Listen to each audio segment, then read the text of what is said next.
It is the morning cup, where we take a sip of some reality, a dose of what goes down in the consciousness. A sad Black community suffering from a lack of leadership all over the board. A disassembled group of freed slaves running in circles, following every aspect of understanding they could find. Anything, any hope. That's who we are today. It's a pretty sad case.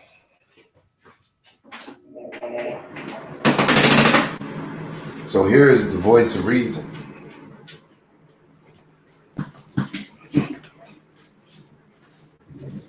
I'm pretty much aired out this topic. I'm not one to dwell. I see a few cats who have an issue with the J. Morrison hustle.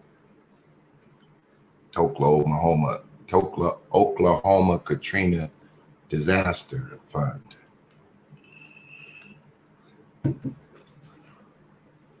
At this stage, it's off and running. 10 million plus strong and off and running. The bag is in hand. Jay Morris is the man. Do good or do bad. The choice is in his hands at this stage. I think he bit off more than he can chew. I certainly do. But it's off and running. Ain't no stopping him now. He on the loose. So, I know it's early in the morning and I ain't got a whole lot of followers. So all of y'all can't be up. Many of y'all sleep. That's why I be coming on. Make sure I can get up before my haters do. Stay on top, 10 toes down, get down with the diddy down. So for the very few, up and alert, ready for church, we gonna put in that work. Like most of my shows, whenever I do questions, not many fall in. But we're gonna see what happens as the crowd formulates and we get the multitude of hate. Maybe so fly and woke up already. Not many watching just yet. Y'all might wonder, why, Pit, why your videos don't take off to the moon? Oh, man. My channel is it's a cold channel. It done took on the best of the YouTubers. They still running around with the same mission. They got a few missions. They either hustling or they pushing propaganda against Christianity. That's primarily the role of the conscious community. They not teaching no consciousness. They way behind. Jay Morris is not a part of the conscious community, mind you. He don't dabble too much into consciousness. He stick to his real estate until he bought an estate and made him great.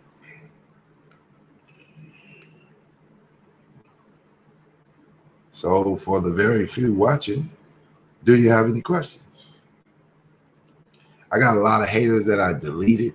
So they be trying to put comments on my shit. It don't work. I see them, but the public cannot see them. But we'll see. So I guess what we'll do till some questions get laid is we might as well listen to some of what he's talking about, right?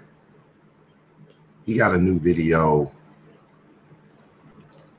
He got a new video he put up not too long ago. Where, you know, he dealing with what he doing.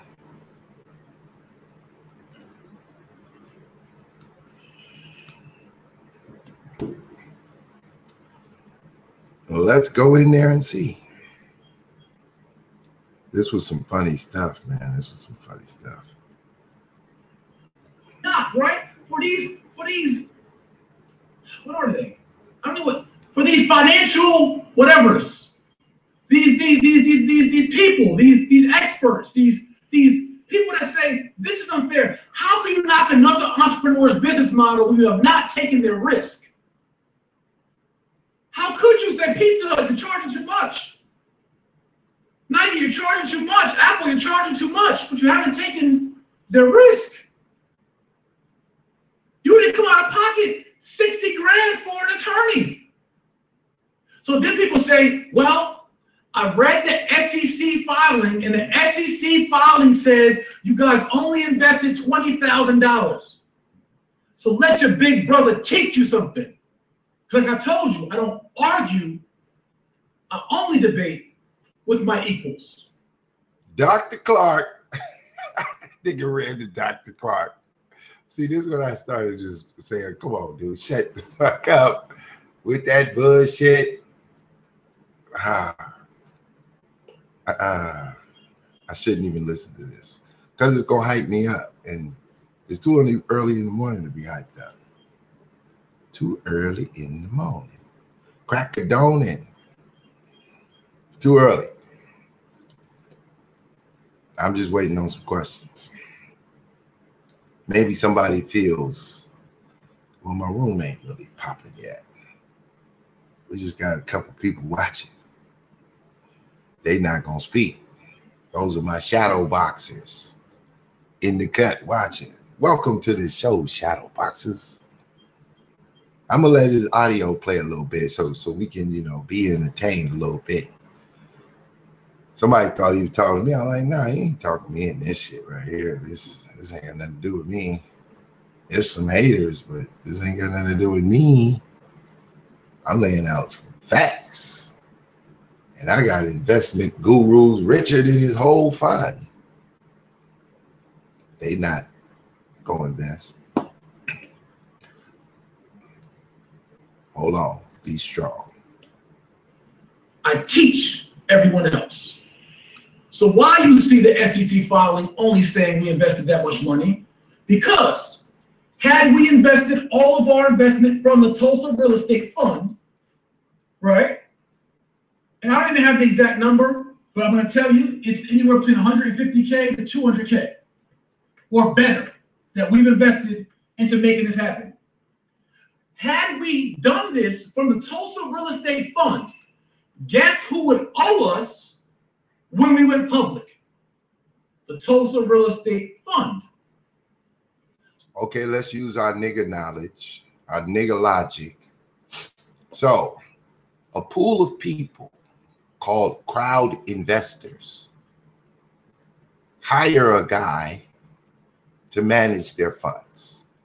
Together, they're called the Tulsa Real Estate Fund Investment. And they have $200,000 in the fund.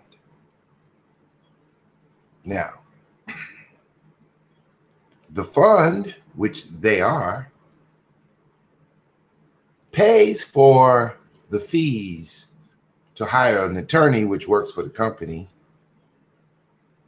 I think, maybe. We're not quite sure. He didn't give us the name of that attorney. But they have an attorney that works at the company. But I'm assuming that attorney wasn't the one who filed this paperwork since he didn't give us the name. And they pay her or him 60 grand and some other fees that total up to 150K to 200,000. Now that they've done that, the crowd of investors now owe themselves, and now they have to pay themselves back for what they loaned themselves. Wow. Nigga logic. Nigga logic 101. Only we get a 5.5% management fee, which we could have did. See, if I was slick and I had the right to do it, I'm smart enough to do it, but I love my people, I already take advantage of you. If I was slick, I could have said 5.5% management fee after we get paid back our initial seed money. That's what the other funds do. We keep talking about market comparables. I could have easily charged a $200,000 investment to the fund and made the fund pay the initial investors back first before even giving us the 5.5%. Okay, now you can't create the fund until you file. But you can't file until you hire an attorney. So at the stage of hiring the attorney, the fund is just an LLC. It's not ready to start to interact with the crowdfunders.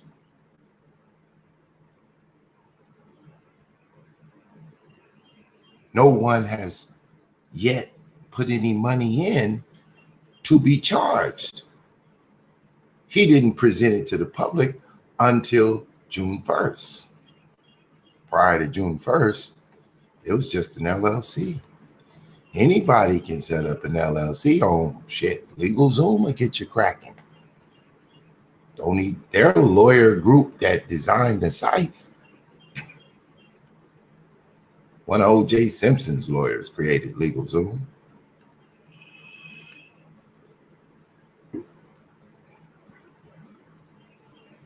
This ain't the super show, huh? Got a small little shadow boxing group. I would be something devastating if I got up to 1,000 viewers. They would all be doomed. Maybe I should veer off. Maybe I should go back over there talking about Yvette Cornell. She had a great show last night of confusion. She said Pan-Africanism was dead. Interesting. We might veer over there a little bit on the next show. Who knows? I may go deal with that. She's pretty hot. She came up out of Boyce Watkins. She was another disaster Boyce Watkins promoted until she attacked Boyce Watkins, until she bit the hand that fed her because she could feed herself. So she just bit the previous feeder. Interesting stuff. I'm also going to surface out. If I continue with the YouTube, I'm getting kind of tired. It's kind of boring. I'm definitely moving into different conversations on the internet, different types of YouTubers, because at this stage, the conscious community is sold up, sold out and sold up. But they ain't really got nothing to talk about. I clicked on a couple of their videos. They still arguing over the same spiritual matter that they built their platform on. They ain't gonna never change. That's what their audience want to hear. No social consciousness. Well, we got a couple of extra viewers. Welcome to the show. We still ain't got So Fly Wake Up yet. We waiting on her to show up and throw some bones in the mix. Who else comes in my chat and try to debate the undebatable? We'll see. We'll see how it goes. Let's listen to some more. Let's let him get it off. Because I'm a fair man, because I'm a just man, because I'm a godly man called to save my people. What we did is we moved on. Ah, we got it. He running the Jesus thing on you. He's called to save you, to redeem you. I got it. I got it. $200,000 investment over to the Tulsa management group side. So here's what we did. I took my other companies.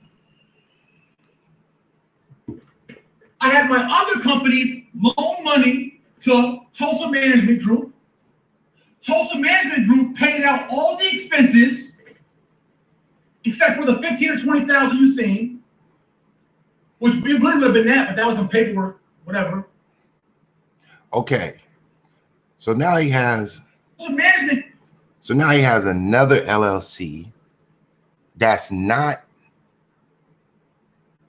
a part of the Tulsa, Oklahoma Fund Company, loan the Tulsa Management Group money. I wonder, is that at interest? That loan, was that at interest? I don't know. He's just not telling us. But certainly the money that whatever company he didn't identify loaning this Tulsa Management Group, which is another subsidiary of J. Morrison Enterprise. All of this is J. Morrison Enterprise by various names. It's really just one company. All the money goes back to the dictators. One company broken up into various subsidiaries, LLCs and S corps, and however he decide to formulate for tax purposes. But it's all just one guy with several company names for tax reasons. The ability to hide money when necessary. Move it over here, put it over there. This one's different than that one. This one has a different chairman. I control this account. My wife is controlling that account. My homeboy controlling this one. They can't touch us. We moving, we shaking. Remember this, y'all. The likelihood of who's going to go to jail should this money be mismanaged. There's a lot of moving and shaking going on today. 10 million in the bank. Everybody shake it, do the bake head bounce. Time to do the bake head bounce, baby. We got 10 million in the account. We're going to need some things. We may need a fleet of cars we have to get around. We're going to need business credit cards. I got expenses I need to pay. Go line all that up under one of the accounts. So now, we got to do the work. Time to do the work. Somebody's job is to go out and scan through these investments that's coming through the emails. See what they're about. See if they're worth the time and effort. But in the meantime, he got to do some damage control. That's what we're listening to right now. Damage control. Pay for the attorney fees. How do you think you started SEC? See, this is why I know you don't know nothing. For all the financial experts, I know you never went through an SEC filing because you know it costs more than 15 grand. There's not a lawyer on earth that'll touch an SEC regulatory regulation A tier 2 filing for a real estate crowdfunding for 15, 20 grand. Now, so, he's talking about the only people that can file an SSC in his mind is a lawyer. That's the only person capable is a lawyer, right? I had this up, I took it down. I should have been showed it, but took it down. Let me put it back up.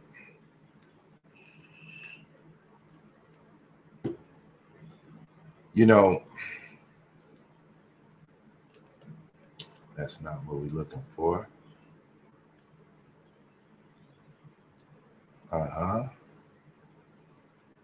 Premier filers.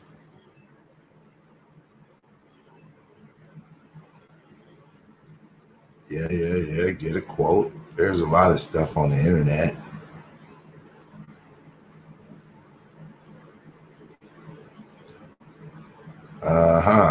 Here we go.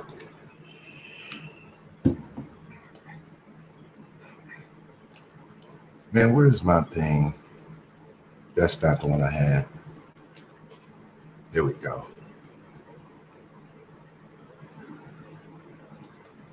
Oh, there it go. There it go. Damn it.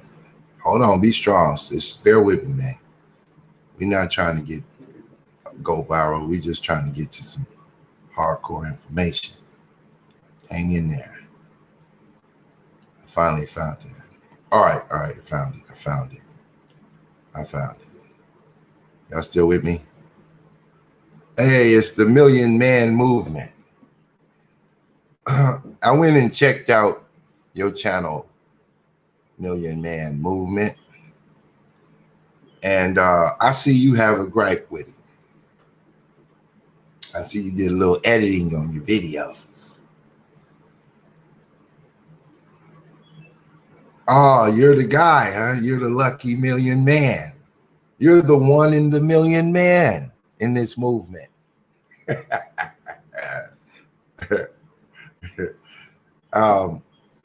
Now, let me ask you something, Million Man. What he's doing so far is absolutely legal, correct or not correct? Is what he's doing at this moment, is it legal?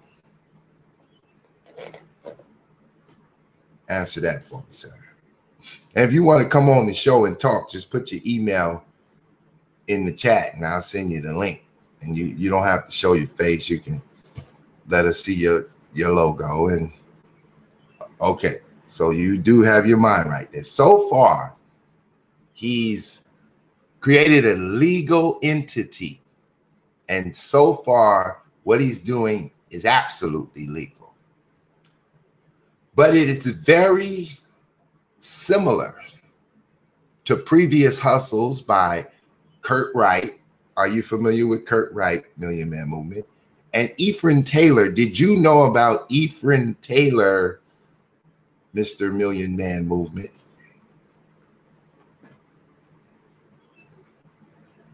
We understand the laws, how they changed a few laws for crowdfunding.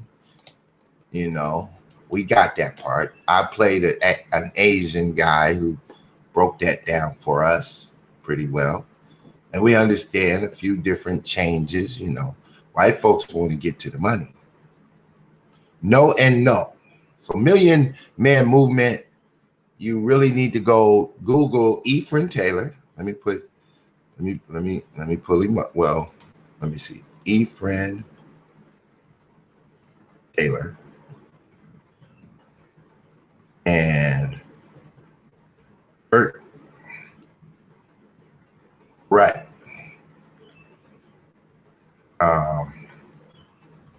Scammers. Those are the two scammers that previously came. Both of them collected more money than he's going for, 50 million. But by the time they got to the courts, it was only about 15 million that the court was able to identify and sue them.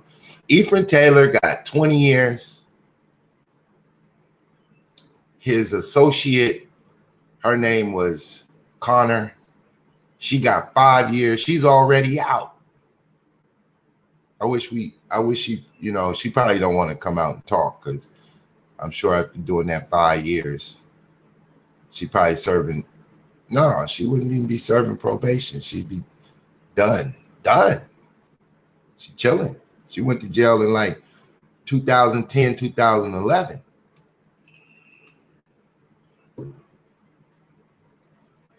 But his is not going to turn into a scam until it turns into a Ponzi scheme. So Million Man Movement, you're kind of ahead, like you're too emotional. It's a setup. It's on its way. You're probably most likely correct, but you're using too much emotion. And because of that, you should explain how it can become a Ponzi scheme. How do you create a Ponzi scheme from a situation like this? You do it by the road paved to hell is paved with good intentions. You get involved in an idea with good intentions to make money for yourself and make money for your investors. until you run into a hardship, which is called out of luck and out of time and out of money and on the grind. You get into a Ponzi scheme by buying properties that don't pay off. And you start to lose tremendous amounts of money while adding on to the bills. And then you start to have an expensive lifestyle because all of the access to wealth so easily accessible, you can't help but to buy an extra laptop. You can't help but get the best leather for the office, so forth and so on. Somebody put a flat screen on the wall. I need to see the news, all that kind of stuff. And so as things start to get complicated, you start to mismanage funds. So you need more money now. So you go out there and you create an idea that we need more money. So let's start promoting some more for more money. And then new investors hear you. They hear all this success you've been having. They've seen you pull up in them with the Ferrari and the Testarossa and the Tesla and all of this advanced technology. And they believe you because you wear fly suits. You're always on YouTube. You got the greatest editing. You got a whole team. Everything looks beautiful. And they believe it. So new investors come in and you immediately take that money, purchase a little bit of real estate, and then you cover the back end with the old investors who are coming out of lockup, the 12-month lockup. Now you've created a Ponzi scheme. But here's the deal. No one can tell you're doing this just yet. They can't tell yet because you're paying off where you're supposed to pay, and the new investors are in lockup. They can't say nothing for a year. That lockup gives you time to maneuver. And in your mind, you just need one of these real estate deals to blow up and get you back in the green so you can straighten everything out. Because you got good intentions, but bad habits. You got bad habits and good intentions. And you're just putting bricks on the road to hell. So in one way, Million Man Movement, YouTube channel, you're pressing on the gas with too much emotion, not enough logic. Calm it down. Critically think about the circumstance. Investigate Ephraim Taylor. Investigate Kirk Wright. Kirk Wright made it all the way to American Greed. You don't get on that.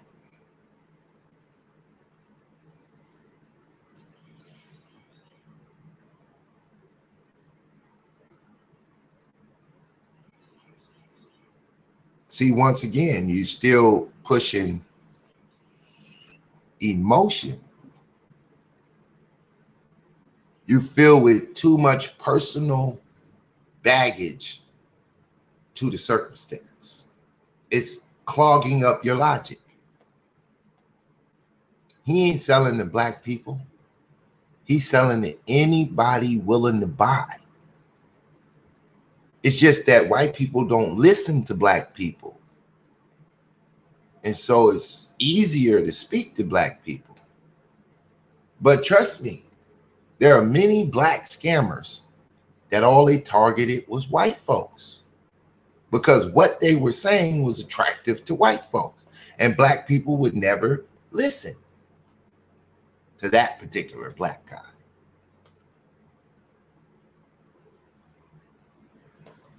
It doesn't matter what you want because he ain't the only crook. And if you ain't going to go for every crook, you're still dealing with emotions. Sarnett is a crook. You know about him? Polite was a crook. You know about him? Tariq Nasheed, he's on the verge. But see, one thing about Tariq, though, he ain't scammed nobody. That nigga delivers. He just gave you some bunko ass products. You overpaid for a DVD. But everything he said, he put out a real book, y'all paid for it. A real DVD, you paid for it. He asked you to give him money to make a DVD, he made it. So I don't have an issue. He just kind of a slickster. He's a slickster. I should go get my Tariq Nasheed video and bump that shit. That boy got a hit over there. So he ain't really in the scamming department. He legitimate. He just slick with it, working for the Jew. So if you're not going to attack every crook like Pit Boss done had a gang of fights on YouTube, buddy. I blocked all my videos. So when you come on my shit and you see I only got 4 or 5 videos, trust me, I got 2 or 3 channels and each one got about 700 videos, 1,000 videos on each one. I just blocked them. I've been doing this for 5 years, something ridiculous like that. Getting blocked out from the conscious community because I go too hard. But you're not going to win if you use nigga logic. You got to take your emotions out of it. And you got to get to the facts. You got to say things like, this is most likely going to turn into a scam, and here's why. And then lay out the case. Act like you're in court. Act like you're fighting a court case.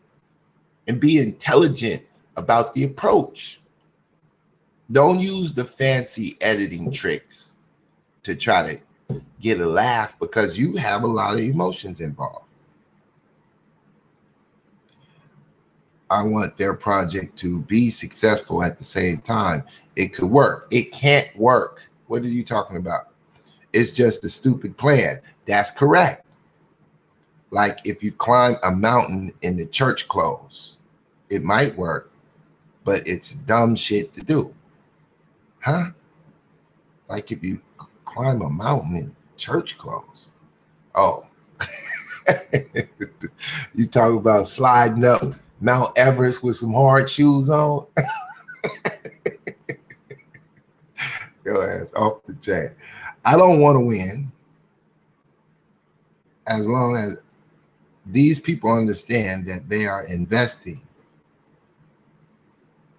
in, I'm cool on it. Okay, so you saying as long as they understand what they're investing into and they take that chance, you straight. As long as they're clear. You're trying to help them understand the contract. Okay, pull up the contract. Take out the emotion and break it down. Compare it to other crowdfundings. Because he said, don't compare me to people who are not like me. I'm a unicorn. So you have to go find another unicorn. There's another unicorn out there, trust me.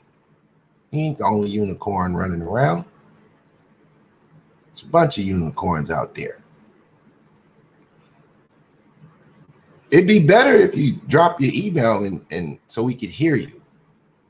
Because see, you know, when you do shows like this and you the only voice, is tough. If we had 10 people who all disagreed with this shit coming on the show every day having a roundtable discussion, he would be in for it. 10 against 1 is a tough climb. But you have to be, you can't use nigga logic. Most of these people, and when I say nigga logic, y'all know what I'm talking about. That ignorant viewpoint. Now me, when I get excited, I'm just theatrical. Because my info is hard line. See, nobody knew about Ephraim Taylor but me, except the people, the partitioners at New Birth. Let me show you a little something. Let me entertain you. Let's bring back Eddie Long stroke. Let's resurrect Eddie Long. You know what I mean? Before he left here, he left a message. You know what I'm saying? And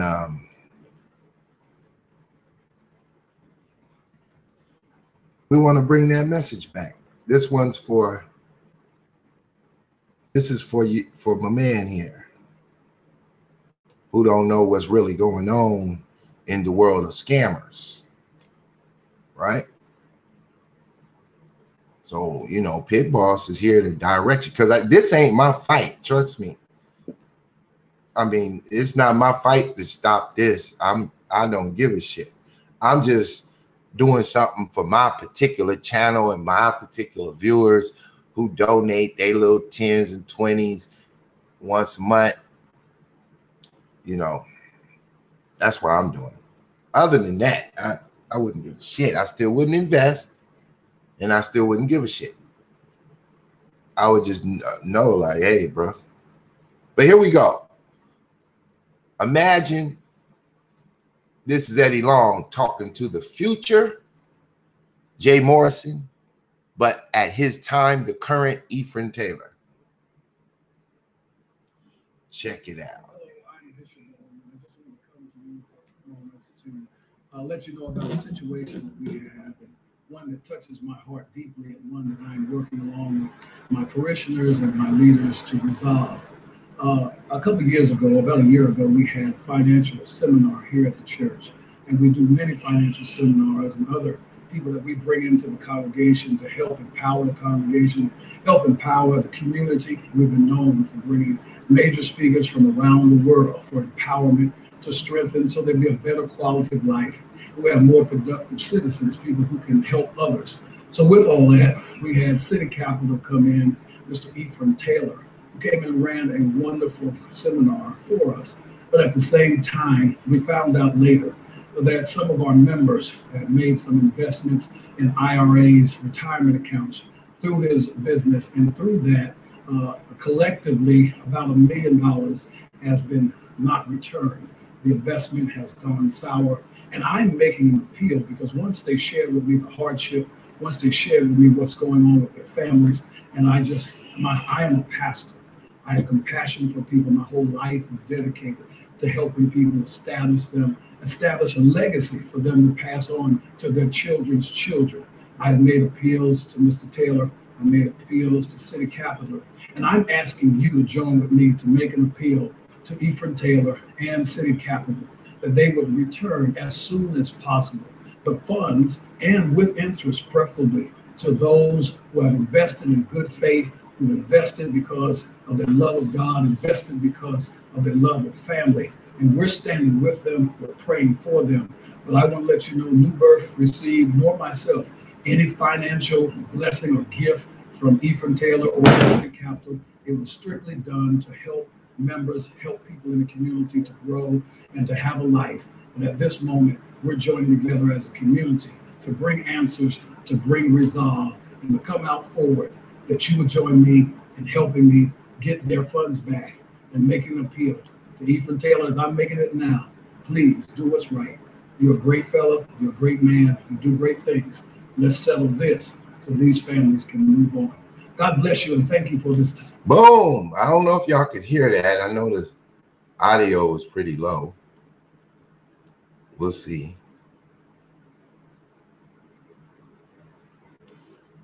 Black Mamba.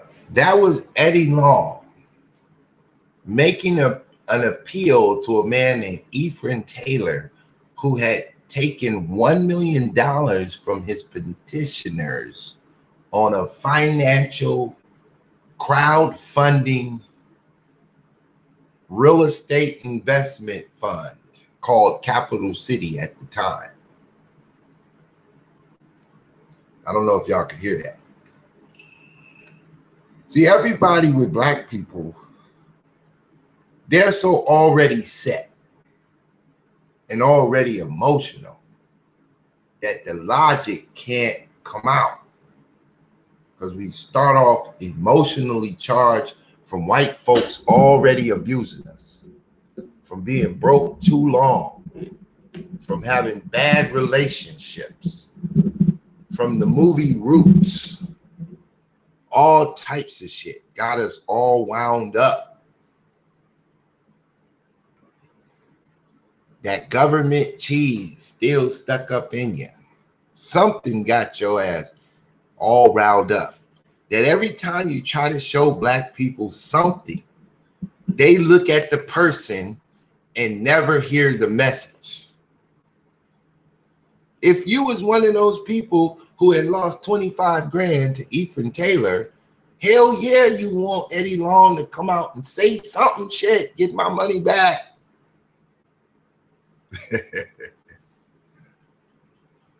See what I'm saying? Black Mamba. Pit Boss don't do the nigga shit and don't need no new motherfucking subscribers. I just need PayPal donations. I'm not gonna give you nothing back. You understand? Nothing. I can't give you nothing. I just needed the goddamn donation. But the point of it all is this is not the last scam that's going to come before you. This is not the last time the Million Man Movement YouTube channel is going to get upset by a scammer and get to going in. Y'all don't want the Million Man Movement channel to get on your neck. He got all day to do this shit.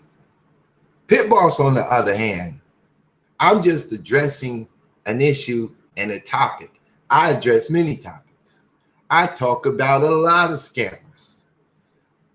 My favorite scammer is Sa Satan of the Sa-Netta TV Satanic Award Network, because he promotes these scammers that plague the community. I'm surprised Jay Morris ain't went over there. But Jay Morris is kind of like, he not anti-God, he not anti-Bible, so he wouldn't fit over there at Sa-Netta, because soon as he come on Sa-Netta and start talking about real estate, Sa-Netta gonna ask that nigga, do you believe in the Bible or God? And then he gonna be like, well, you know, I ain't like I go to church every day, but I believe in God. See, and he can't hear shit after that. But if you wanted to learn how to get your credit right and what to do, Jay Morrison got a video over there that get your ass right. If you want to learn some fundamentals about flipping real estate, Jay Morris gonna get you through the door. He helped a whole lot of people do that. But that wasn't enough. That wasn't enough.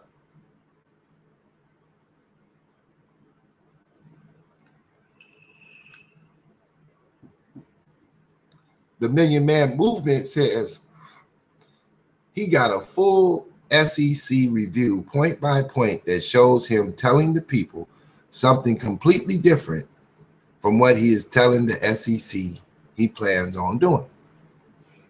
Bruh, listen, bruh. Black people got to tell white people one thing. What do you think? We're going to keep it real with white folks? You tell white folks what you got to tell them. And then you tell black people what you got to tell them. It's what you do with my money that matter. I don't give a fuck what you told them white folks. That's part of the doing the business, bruh.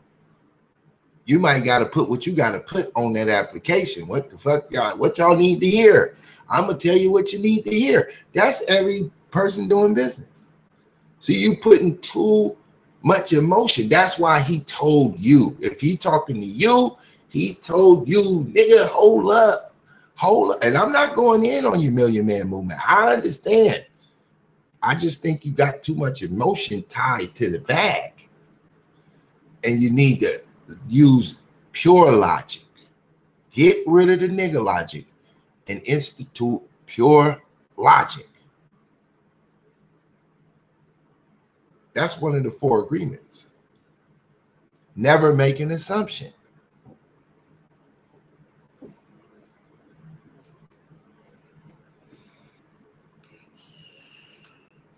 Are you saying that he says he's going to donate to the Tulsa victims? Is one of his reparations? That's what he's going to do with some of his money. Because the other scammers had the same concept. See, this is how you get him. You line his ass up with Ephraim Taylor, but you don't know nothing about Ephraim Taylor to understand to do that. And Pit Boss is damn near done with the subject. I'll return to the topic down the road 12 months from now. June 1st, 2019. He won't really be he'll be a blip on the radar because white folks will be getting ready for presidents.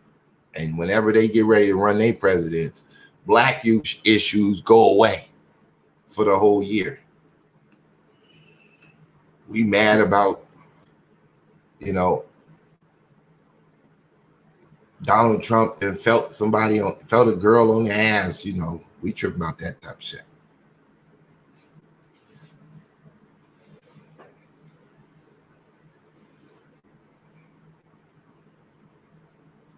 Tone, I think Tone Talks. I don't know who the hell a Tone Talk is. And wouldn't give a shit if he gonna invest or not. I told you, I'm doing this for the lucky people that catch my show right before they invest. The same way you probably doing yours for your viewers just before they invest. Because once they invest, it's over, homie. It's over. You locked up for 12 months. I don't want to hear that shit. You went on the site. You seen the contract. You knew what you was doing. You a grown-ass dummy. Money locked up for a year. Don't even think about it. Ain't no coming back. Black Mamba don't give a shit. That's a fact.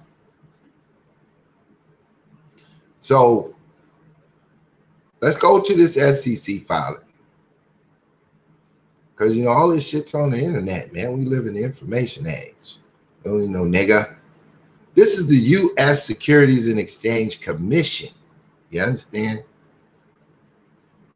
Now, Washington, D.C., August 24th, 2017, the Security and Exchange Commission today announced that in the fiscal year of 2018, the fees that public companies and others issuers pay to register their securities with the commission will be set at $124.50 per $1 million.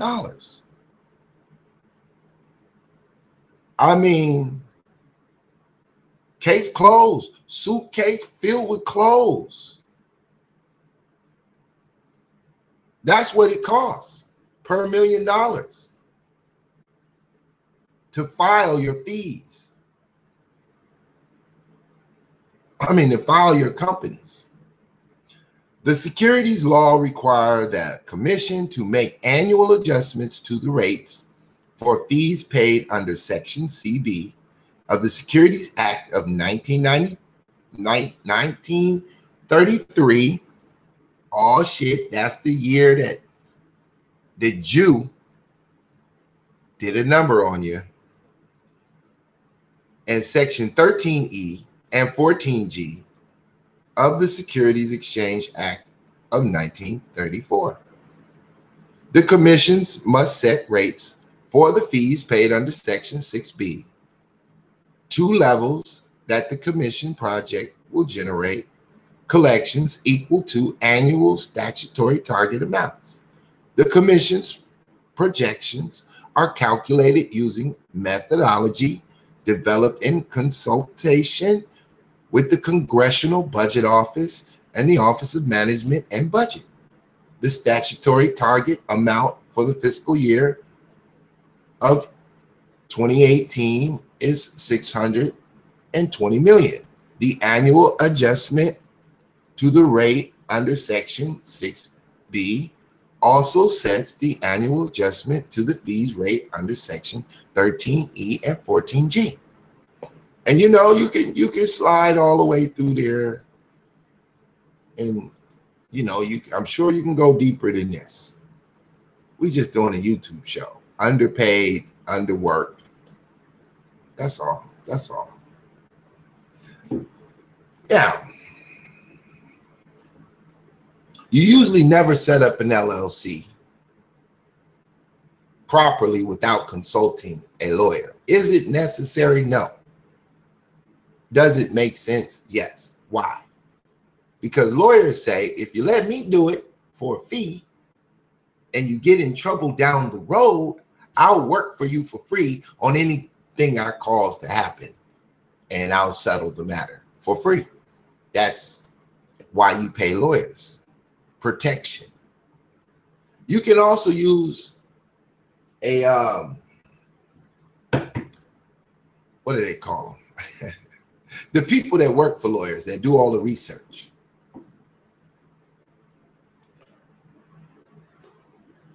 The Million Man Move. Million Man, why don't you put your email in and just come on the show? What's all this yapping? You trying to run the show from the chat room? The Million Man Movement says, that's cool though.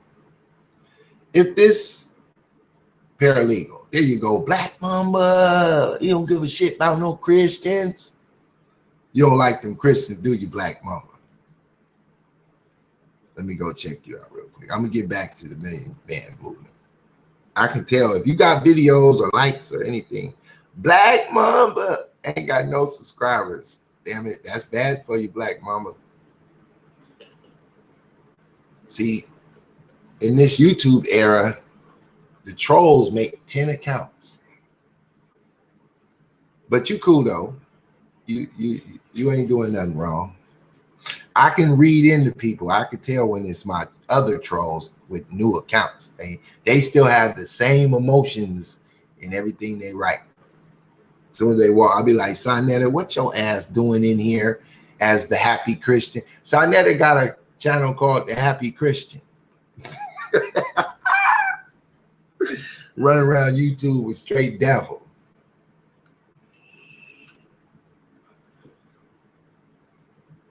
You know what I'm talking about? I be knowing though, they come in the room with that bullshit. I'll be like, look at this fool, got a troll account with no subscribers. So usually I let the no subscriber, no video YouTube channel, I let you ride for a minute till you become a distraction, and then pop, we knock you. We knock you.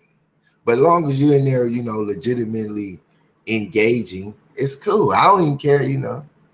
You can make death threats and all that. I let all that ride. I ain't worried about that shit. But this is a pretty interesting subject that requires logic, bruh. Logic. Remove the emotion and use your logic. Calm down. Deal with him with logic. Use his own logic against him. Because he's a hood dude and he can't. You can take the nigga out the hood, but you can't take the hood out the nigga. Trust me. You cannot take the hood out of a nigga. It's going to be in there somewhere. Just peel the layers back and you're going to find the nigga hiding up under all them layers.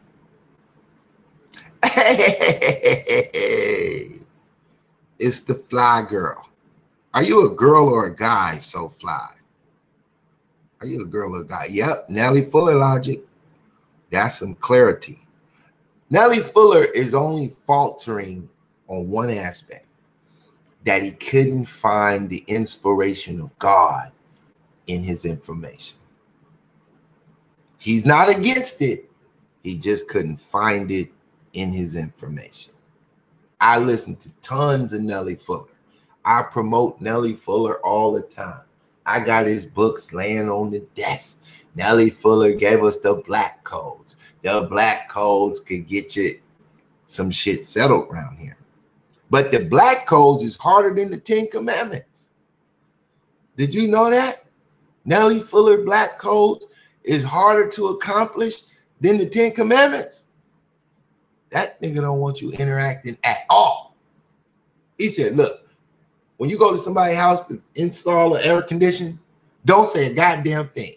Walk in the house install air conditioning, get the fuck out of there. Niggas don't need to be talking to each other. Because as soon as you talk, you get ready to kill each other. Boy, goddamn.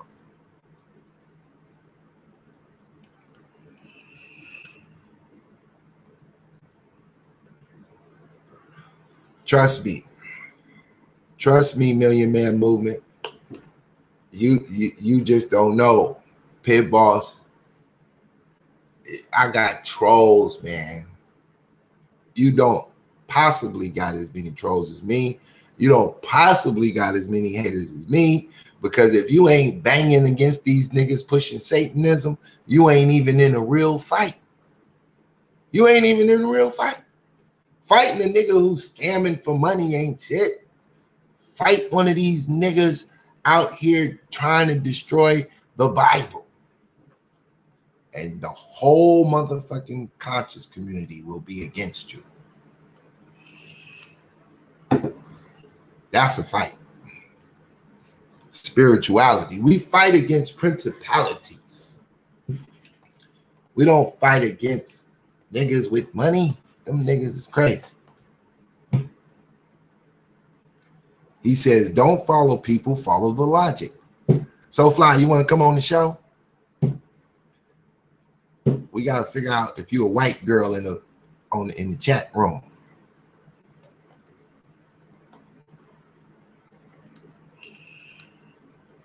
Hey, if you ain't got a question, just post your perspective.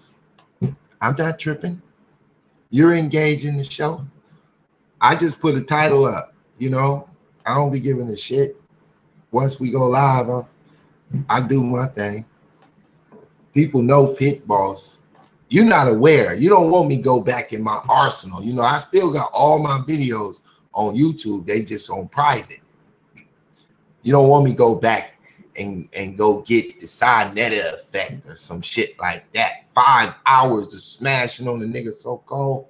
Everybody calling. I took them all out at the same time. David Banner, Umar Johnson, Sinetta, Polite. I just round them up, threw they punk ass in the goddamn lion's den and sucked and put the dog on them. Them niggas was hot. So, you know, Jay Morrison, you know, since he don't really involve himself with the nonsense that goes on in the conscious community, he's sticking to the real estate and he see the suckers. When you go stand in the hood and start talking to real estate, you talking to sheep. They don't know nothing you talking about. They don't own a goddamn thing around here. They don't got a lick of credit. They got the bomb weed though. If you need some of that good, baby, they got that fire in the hood. The same question that started Jay Morrison's meltdown.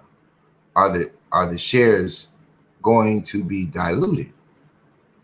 That's what ticked his team off on YouTube page, and they deleted my comments. Jay got at me on Facebook next. Well,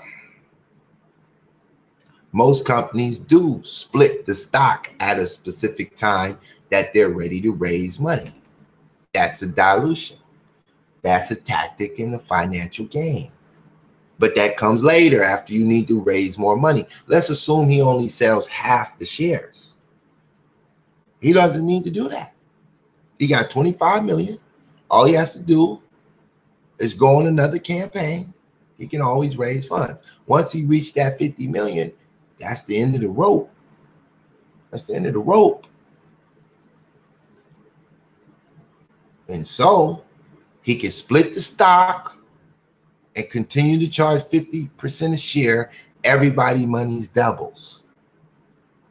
Everybody money doubles if he split the stock. Unless he split the stock, bring it down to 25 and allow you to sell some of your shares to enlarge the portfolio. All of this is normal behavior. It wouldn't be unusual. This is normal behavior. Facebook did the same shit. You're not dealing with a sucker over here, bro. I mean, you know, I was doing real estate before he ever knew it. When he was still on the block selling dope, I was in Atlanta, nigga, flipping real estate. Everybody I was rolling with was a snake and a shark trying to get you, didn't give a damn about you, and was getting to the money. They don't give a damn. What's your credit score? 720? I can get you in a $400,000 house, nigga, in Dock Shores in Stone Mountain. Or do you want to live in the Avenue of the Stars in Alpharetta, nigga? Where you want to be, I can put you there, nigga. No problem. No doc loans, homie. Adjustable rate mortgages. I get you in there. The rate is super low. Get you a $400,000 house with a $2,200 house note. Can you handle that? It went down all day. It's nothing original. He ain't doing nothing original. He ain't doing nothing original.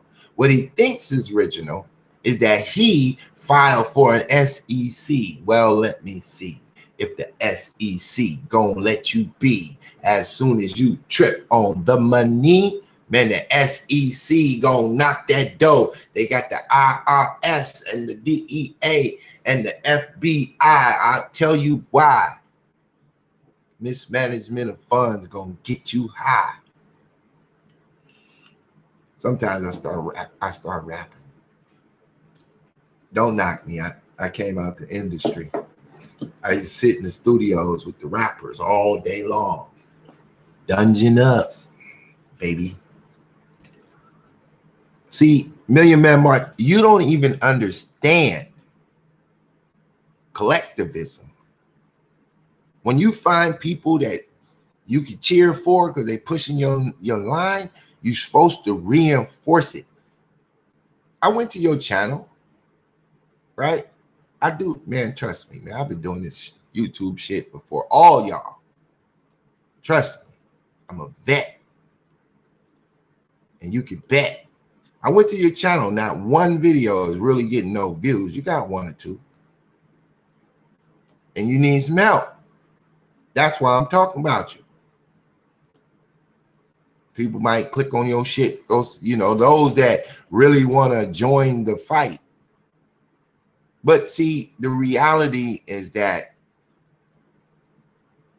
you're pushing what the majority don't want to hear. You're doing like me. You're fighting against the grain instead of getting some of this money like Jay Morrison. Instead of going along with the hustle, you trying to keep it real. But you got too much emotions. Let's see what you was talking about before Jay Morrison. Black lives don't matter, cigarettes. How every black person can own a business and a home. How you can own over 24 businesses. What kind of business will we build? The truth about overpopulation. The world does not need an energy solution.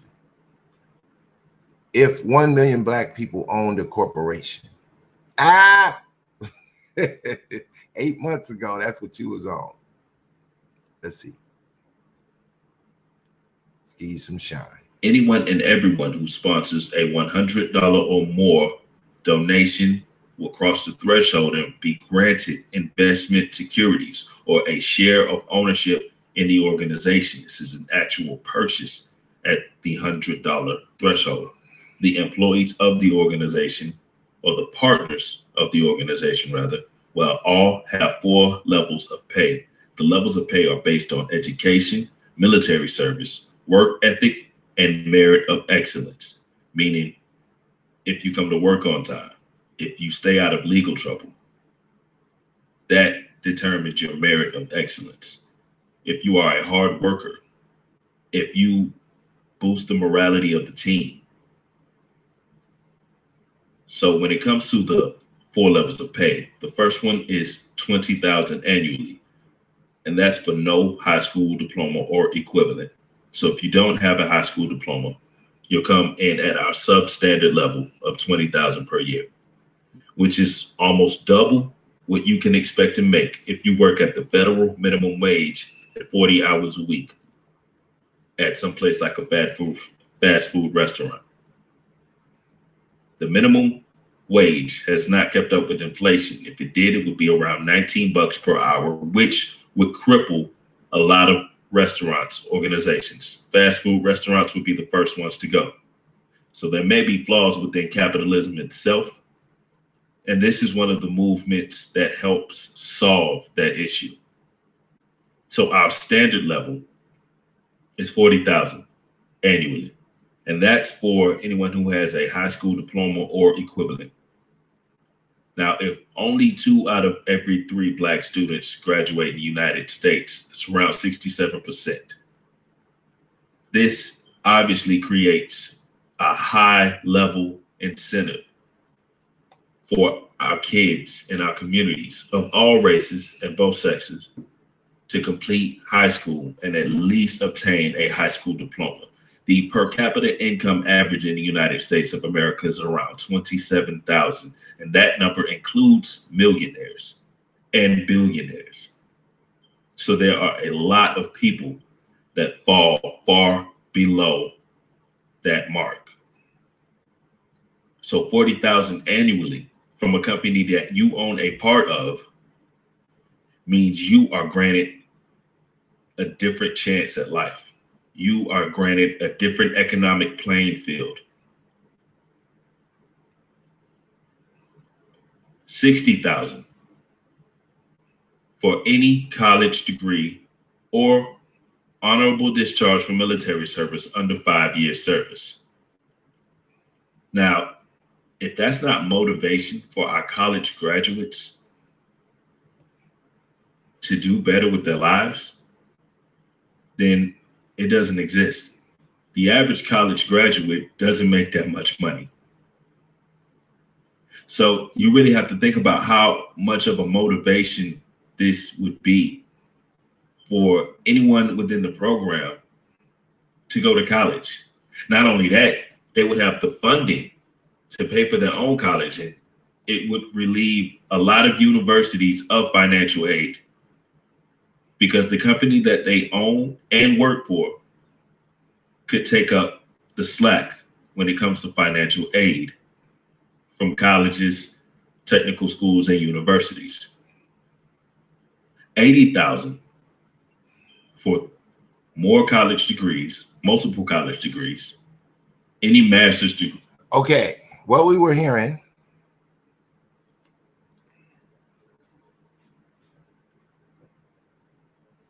was the Million Man movement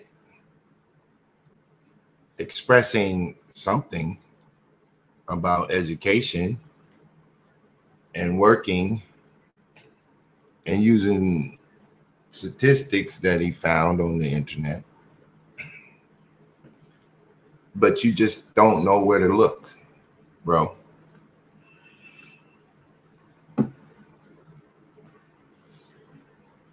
You got to understand,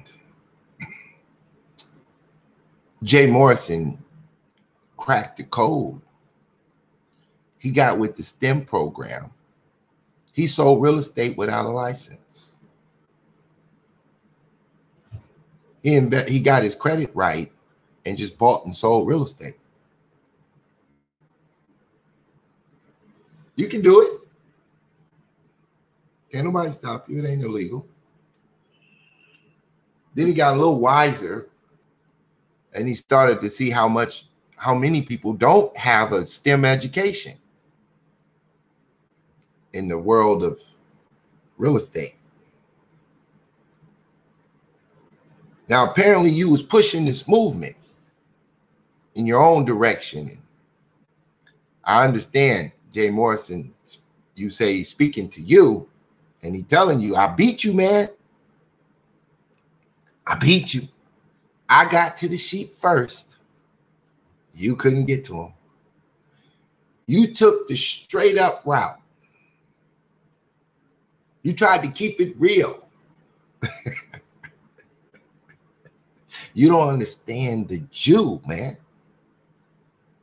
You don't understand Pan-Africanism from a Booker T perspective. Neither does Jay. Jam Master Jay.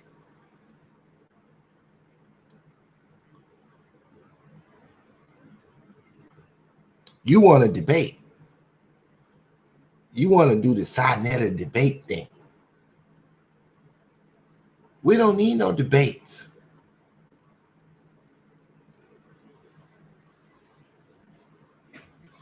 We need to understand what to do right now.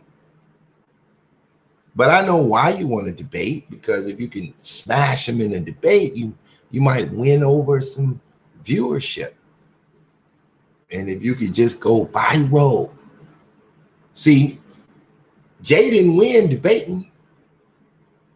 He won by simply flashing stacks of cash on camera. He won riding around in a $200,000 car on camera. He won by simply flipping a piece of real estate. What he called doing the work. He won. It doesn't matter if he's a scammer. He ain't in jail. And as long as the scammer is out on bail, he gonna get to that mud, bud.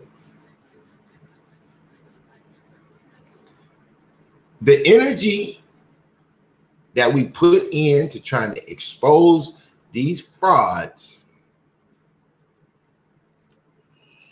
ain't gonna win over the crowd. It never does. This is the same plight W.E.B. Du Bois had. He was the goddamn scammer trying to shut down Garvey, and he lived a life of shame. He never won. He ended up moving to Ghana, old ass man.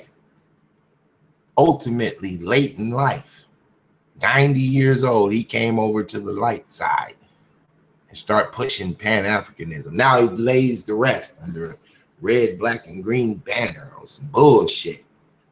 And all these goddamn comedic hustlers out here pushing that line. Pit Boss went against the grain with a fierce ferocity, gained the name the Christian bully up in this bitch. They jumped on my channel crying. Every troll crying, Pit Boss, why you a hater, Pit Boss? But guess what Pit Boss did on their ass? I went on a world tour last year. Start balling on them. They didn't know what to say. They just looked like, what the fuck? Did you just ask me, did Du Bois have a valid point, Black Mamba? Black Mamba, are you a woman or a man? I can't tell because you got a troll account. I need to understand where this is coming from. If you like Du Bois, I know you don't like the Bible. Du Bois was an atheist. Du Bois gave you the white man's version of Zionism in blackface. Du Bois sold your ass on integration. He the mascot. He took the place of Frederick Douglass was the mascot. He knocked Frederick Douglass' ass off the totem pole and hopped up on it and became the face of integration. And then Martin Luther King came along and knocked Du Bois' ass off the motherfucking totem pole and took that motherfucker. And he's been reigning as the mascot of integration ever since. Are you a man or a woman, Black Mamba? I'm just asking questions so I can understand my audience and the viewpoint they're coming from. What up? Why you next to me?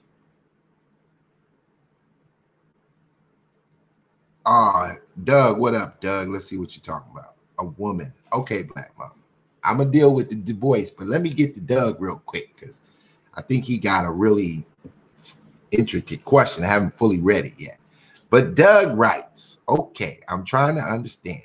He hasn't scammed yet, but will become a scammer once he mismanaged the funds. Suppose he managed the funds properly. Then what? Guilty before guilty is the question. Absolutely, Mr. Doug. Absolutely, Mr. Doug. This is exactly what I'm saying. I think the Million Man Movement can agree. At this stage of the game, when it comes to this particular hustle, this particular fraud, it never starts out that they're scammers. It's the setup to the scam. There's a Jew, I got to get his name, but he was on American Greed. He did the very same thing to the Jewish population. And then he cooperated with FBI and brought down a shitload of Jews and politicians. We can get his story too. I'm not afraid to tell you, Doug, that at this stage of the game, you can't say he's a scammer because the money is locked up for 12 months. Here's where the reason it's a scam. Those of us who would know already understand it. It's going to be a scam. You're guilty before guilty. Trust me. First of all, he set the totem pole, Doug, extremely high. He has to create an 8% return every year for the rest of his goddamn life. No sick days. He's been allocated so far 10 million plus. And so he's wiping his hands and he's ready to look for some investments. He has good intentions. These type of scams always start off with good intentions. If the real estate market dips, he has an out. He's going to tell you, yo, on the website, when you laid your money, it is stated that it's possible you could lose all your funds. That's the out. If he keep it all legit, and you just fuck the money off, hey, bro, we took a chance at a speculative risk. And nobody's upset. You shouldn't be. Don't cry when you win. I mean, don't laugh when you win. Don't cry when you lose. That's what you call gambling. This is a gamble. As long as it was a legit, we can accept that. He's not a scammer if he lose. If he just say, look, man, I bought this piece of shit property that this white boy told me was going to be the shit. I went and bought an abandoned town 2 hours from Atlanta. I just knew we was going to be able to create a factory out there, but the black people didn't want to move out there. They said there wasn't no Walmart nowhere around that bitch. They not fucking with it. They went out there and found out Home Depot is 30 minutes, 40 minutes away. They don't want to live over there. And they ain't got no liquor stores. The weed man don't deliver all the way the fuck out there. All kind of reasons why they didn't want to move out there. And so the town fell down. But as long as he kept it legit and the books are straight and he can show us what he did step by step when the SEC step in to check the books, if they say his books is straight, y'all motherfuckers lost your money, nigga, have a nice day. Guess what? He don't lose because he don't have a fucking nickel invested. Not a nickel. He get half the profit of any profit, and he get to pay his staff along the way. He got mortgage payments and shit he need to maintain. He got some balling to do at the strip club. He trying to take his wife on a honeymoon somewhere. I need to get married. Niggas, don't y'all know, nigga, I need money? Do this shit. Don't you know I need money to spend your money? So as long as he keep it by the books, it's all good in the hood. The problem is, sir, we've had these niggas come before us before. Doug, you need to Google Ephraim Taylor. You need to Google Kirk Wright. You need to Google these men and understand he's saying the same shit they said. So if you walk in the room and you just ran the same, you telling me the same shit I lost on last year, I'm not supposed to say, wait a minute, this shit sounds familiar. Let me use my pure logic. Let me get rid of this nigga logic, this emotions, all this assumption, And let me get down to pure logic. If you sound just like the last dude who scammed the shit out of me, I'm gonna be curious. This shit sounds very familiar. Now, if you sound similar, but you made some corrections to your game, and I verify, the last dude, he wasn't doing quite what you're doing. You got something different going on. I still got a little more money I can be scammed out of. Then I might jump in again. Because you can't win if you don't play. You can't win if you don't play. So the likelihood that he can return what he's saying he's returned by statistics is impossible. By statistics. We can go and look up the best hedge fund managers ever to exist. And they couldn't keep that up. They couldn't perform what he's saying he's going to perform. This is the best thing ever to come before us and do this thing. They had some good ones, perform some high returns, but if we look at the time period in which they live, they just happen to live and operate at an extremely unusual aspect of life or time when things was bubbling. For instance, I arrived in Atlanta in 1996. It wasn't a goddamn motherfucking Jay Morris around. It wasn't an Ephraim Taylor in existence. It wasn't a Kirk motherfucking Wright nowhere around here. And real estate was cheap as shit. And if you would have just bought into real estate right around the time the planes hit the towers, 2001. 2001. That real estate market started doing backflips. You didn't have to be a motherfucking genius.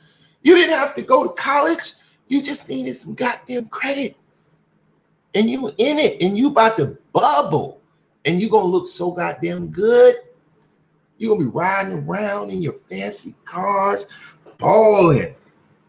And anywhere you go speak to people who haven't got in yet, they haven't got to get in on the fun, you're gonna feel like you the smartest nigga ever. And you just gonna look beautiful. But come November 2007, your sugar is about to turn into shit. Now let me educate y'all with some white folks. Because don't nobody do this shit better than the white man. There ain't a black man in Americans that did it better than the white man. Stop it, man. You can hate the white man, but you can't hate the game. Hate the player, but you can't hate the game. It's impossible. Right? Okay. So now I'm about to play you a 2001 speech about real estate. I'm going to go all the way back to 2001 and bust your motherfucking craniums.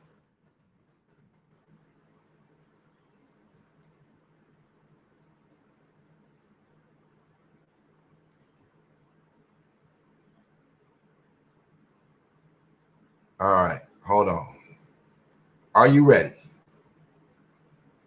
Are you ready for the coldest shit you never heard? Let me read some chat before I get into this. Is it legal scam fueled by black hope and desperation? Absolutely. It's always fueled by foolishness. It's a Hail Mary more than a scam, but it's designed to logically bubble the way it's been explained. It's a Hail Mary. Jay is throwing a Hail Mary to himself. He's going to win absolutely. He cannot lose. He already winning. He got $10 million in an account that they can't get back for a year. Even think about it. And remember, Black Mamba, you cannot sell your shares on the market. You got to go find a target. You got to go find a fool who would like to buy you out of your foolish ass purchase once the 12 months is up and you collect your first 8% and 50% return on whatever shares you own. And you find out, damn, this is some little bitty ass money. I put in 20 grand. I got a check for $450. I'm mad as shit. I could have sold crack for a living. And did better than that, taking penitentiary chances. Because that's what he's doing.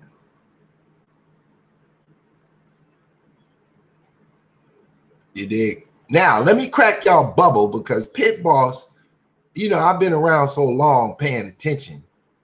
I got the latest shit for your ass. Take a listen. The Federal Reserve credit created during the last 8 months has not stimulated economic growth in technology or the industrial section, but a lot of it ended up in the expanding real estate bubble, churned by the $3.2 trillion of debt maintained by the GSEs, the government-sponsored agents enterprises. The GSEs, made up of Fannie Mae, Freddie Mac, and the Federal Home Loan Bank, have managed to keep the housing market afloat, in contrast to the more logical slowdown in hotel and office construction. This spending through the GSEs has also served as a vehicle for consumption spending. This should be no surprise considering the special status of that the GSEs enjoy, since their implied line of credit to the U.S. Treasury keeps their interest rates artificially low. The Clinton administration encouraged growth in housing loans that were financed through this system.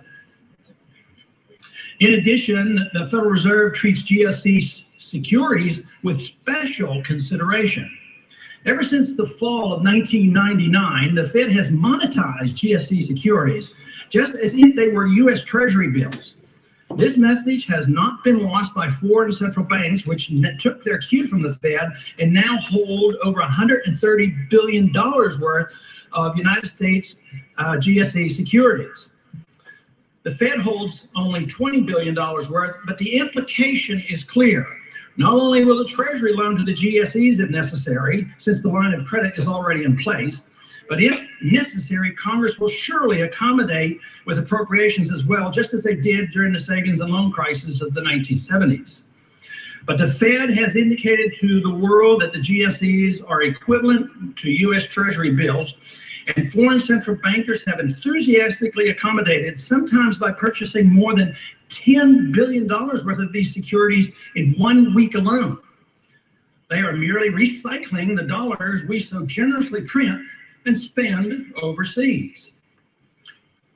After the NASDAQ collapsed last year, the flow of funds into real estate accelerated.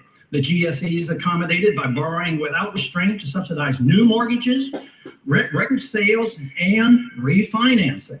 It's no wonder the price of houses are rising to record levels.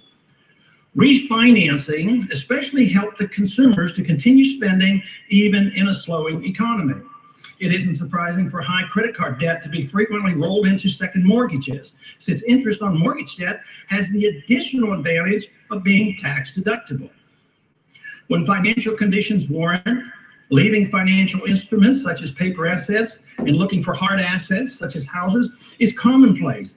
Hold up, because this shit is so deep. We are outside the scope of the conscious community right now, and we getting into the real shit that the average liver in America lives through. When I was in the real estate business, people came to me and they said, look, I'm in a situation. I don't make enough money to maintain. I said, what is your situation? He said, my house note $2,500, my car note $700, my insurance on my car is $300. I need to cut this back. What can you do for me?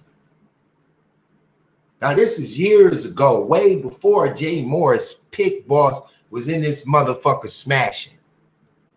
I said, look, I tell you what we could do. I'm going to keep it 100 with you.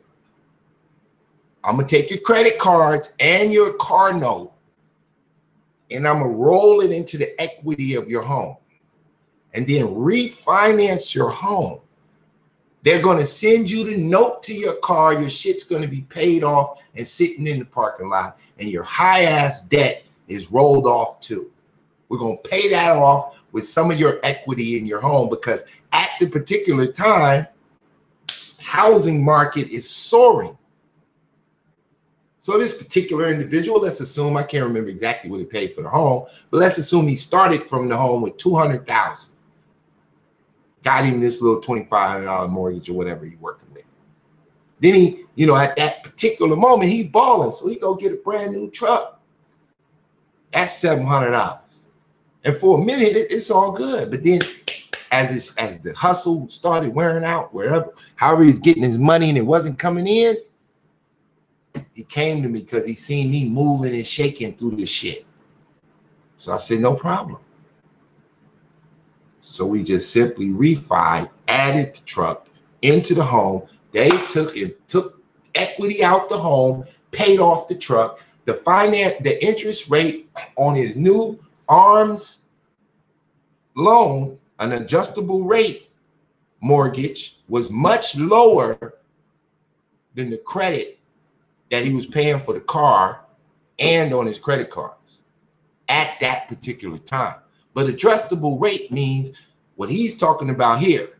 Ron Paul, when he explains to you that it's Fannie Mae and Freddie Mac, a bunch of white folks creating a system so that people who really can't afford this real estate can have a piece of what they call the American dream and own a home.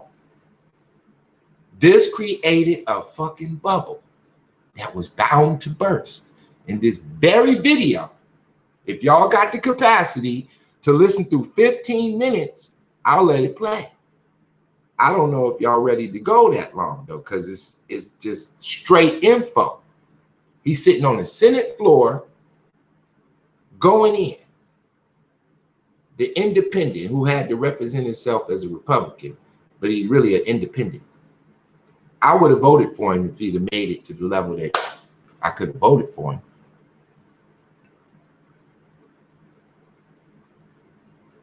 And he goes in. So, you know, I've been doing this shit.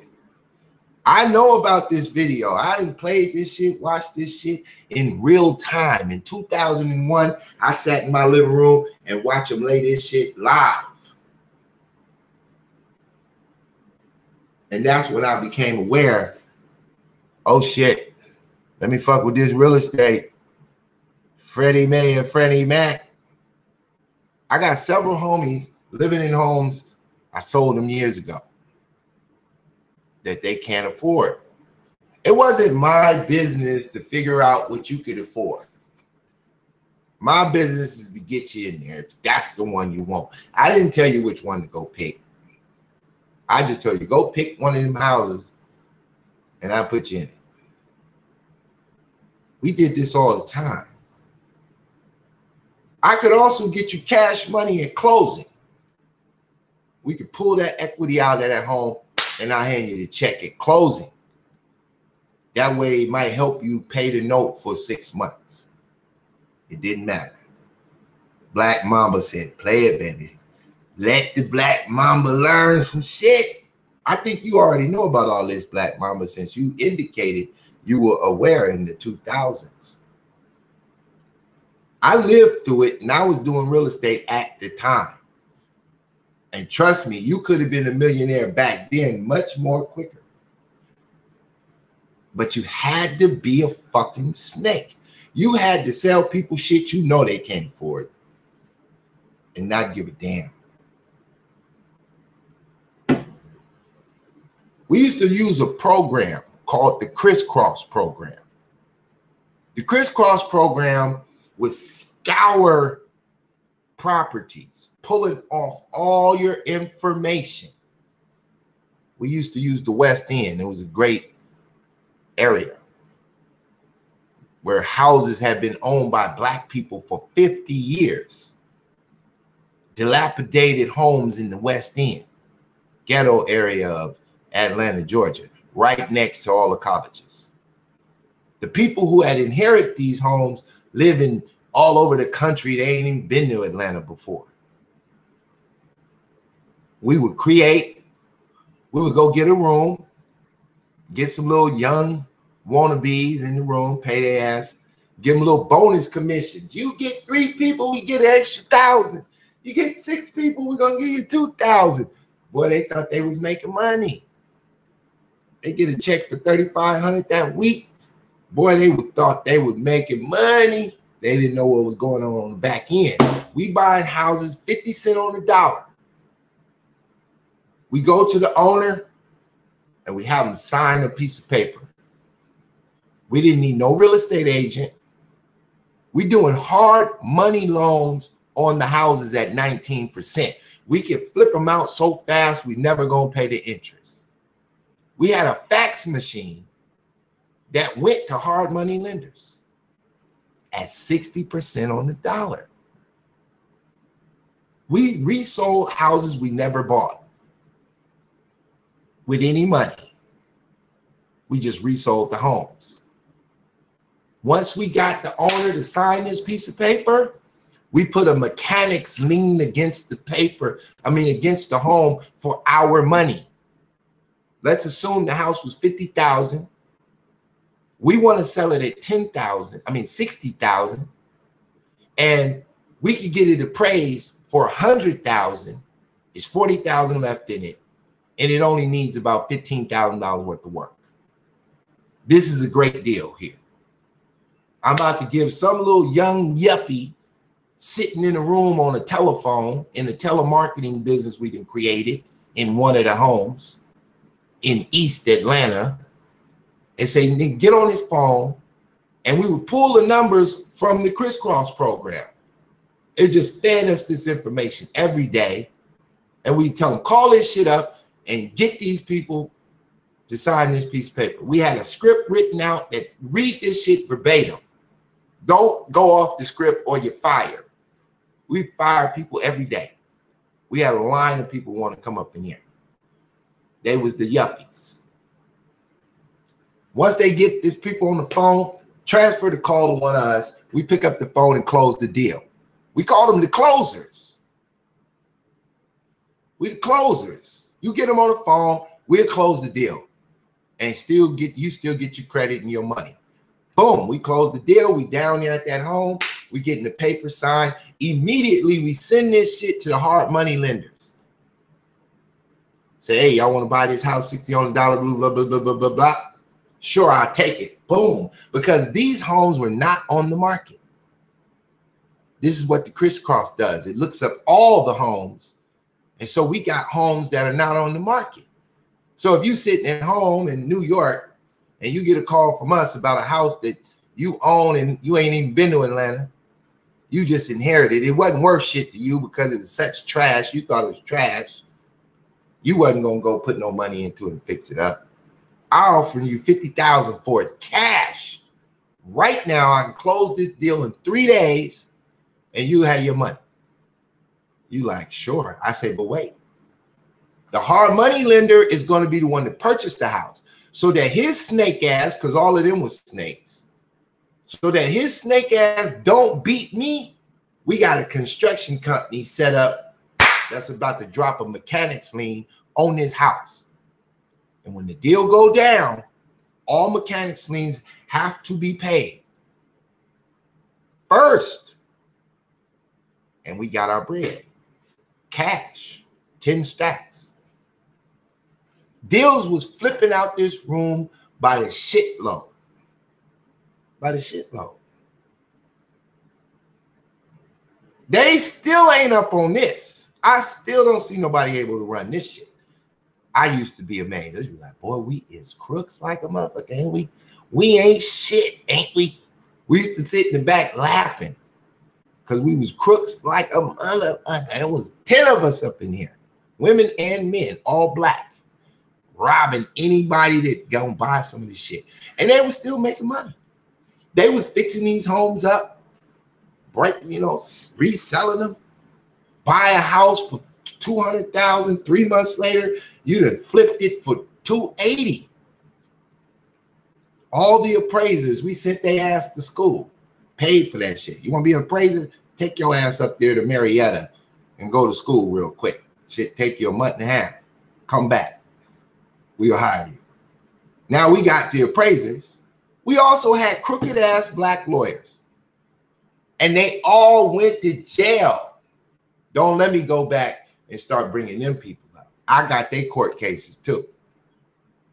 When it crashed, it was 2007, November.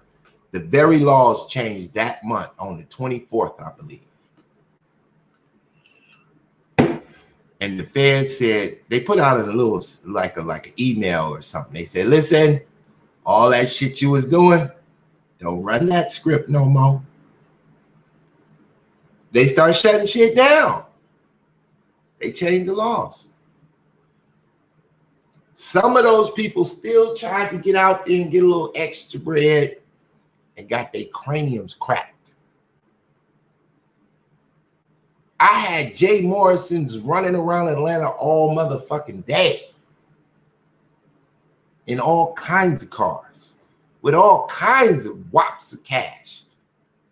Several of them made $1 million in 1 year. I brought Whack 100 down. He went crazy with it. And then I brought a host of other people. They went crazy with it. We completely destroyed a neighborhood called Edgewater in Stone Mountain. Every house in the goddamn neighborhood had a for sale sign on it. Every house. You drive down the street, every house had a for sale sign on it. We completely crashed it. Not just me. When I say we, I'm talking about the conglomerate of the nigga shit that was going on in Atlanta. Edgewater was one of the first subdivisions to take the hit, what you call the real estate bubble. Long before the bubble burst, that particular neighborhood cracked. And everything in it was for sale. I am not new to this shit. I am nobody's motherfucking pawn at this shit. I just sit back quiet, kicking it, laughing, because the new school is here, running the same old shit. And then I get people come in the room because they don't know shit and say, well, are you saying he guilty before he guilty? You goddamn right. Because we already did it. And the housing bubble already went down. And all the scammers of that era is gone. They hiding right now. They went on to other shit. Now they creeping back in the game real quiet. They don't want to make too much noise. This ain't no new shit. So because Black Mama said, let it play, baby, baby.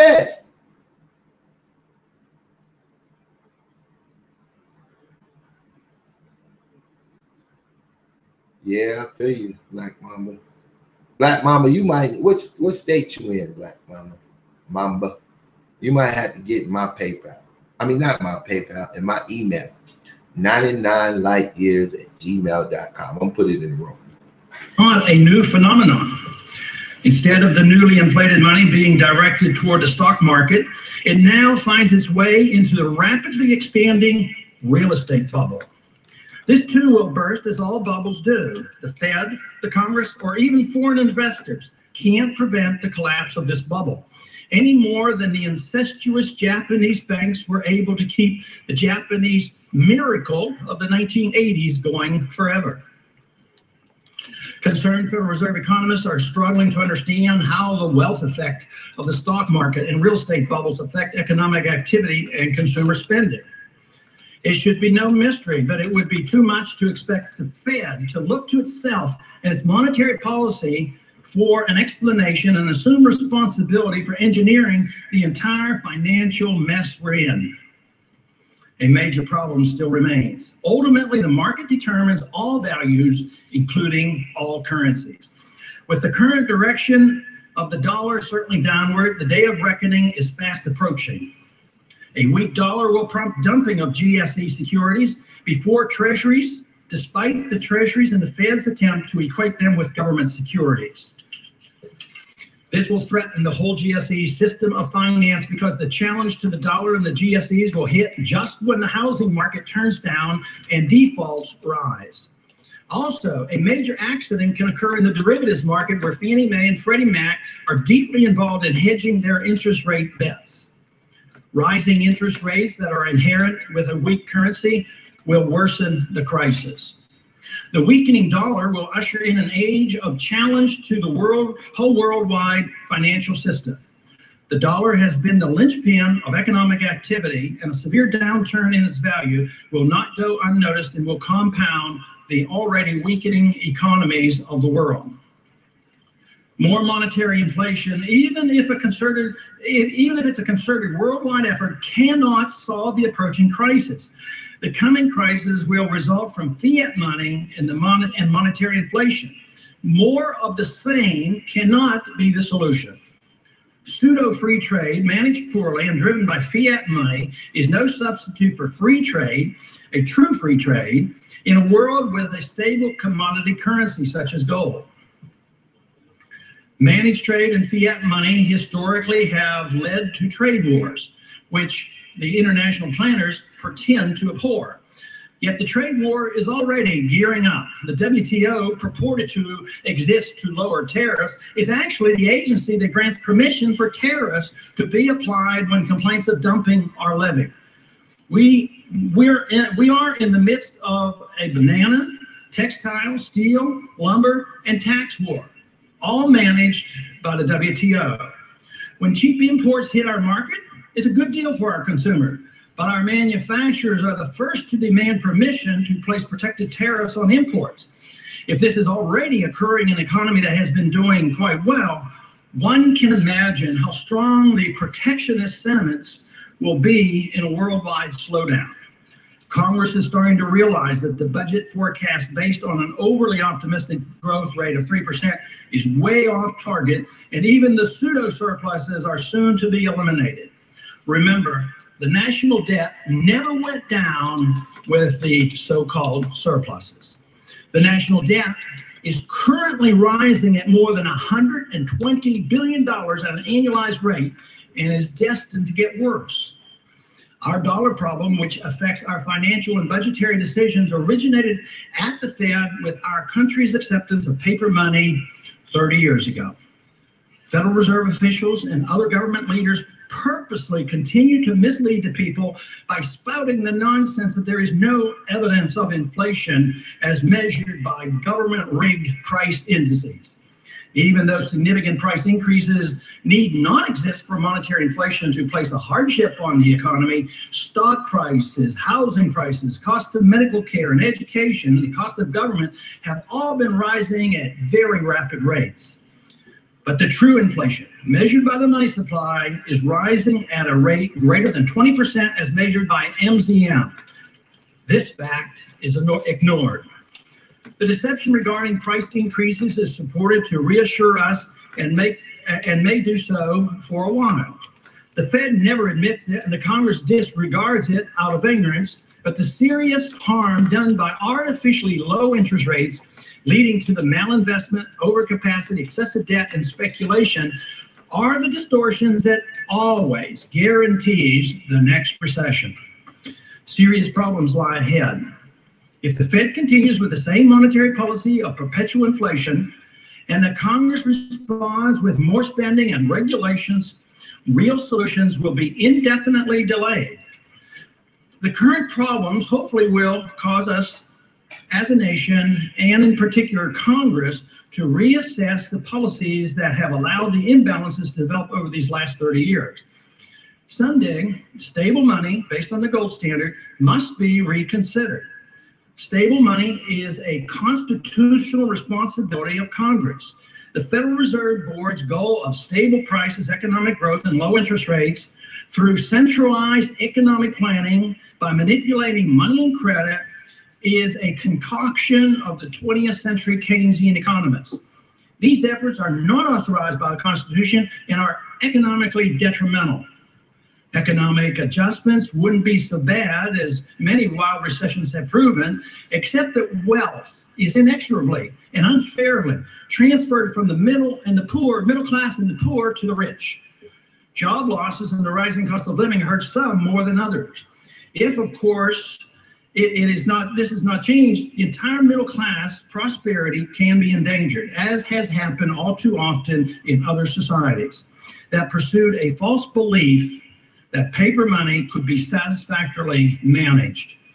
Even the serious economic problems generated by a flawed monetary system could be tolerated, except for the inevitable loss of personal liberty that accompanies government effort to centrally plan the economy through a paper monetary system and the ever-growing welfare state.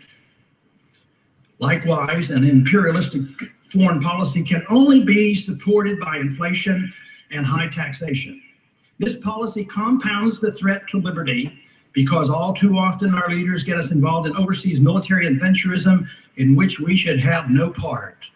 Today, that danger is greater than ever as we send our dollars and our troops hither and yon to areas of the world most Americans have no knowledge or interest in.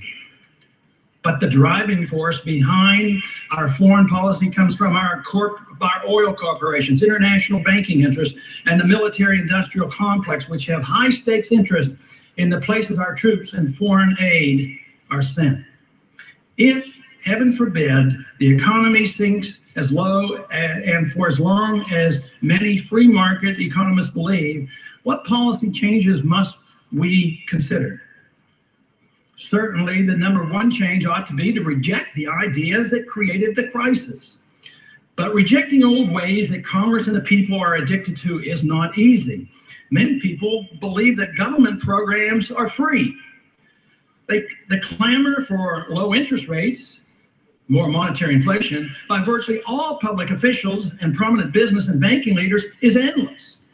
And the expectation for government to do something for every economic malady, even if ill-advised government policy had created the problem in the first place, drives this seductive system of centralized planning that ultimately undermines prosperity.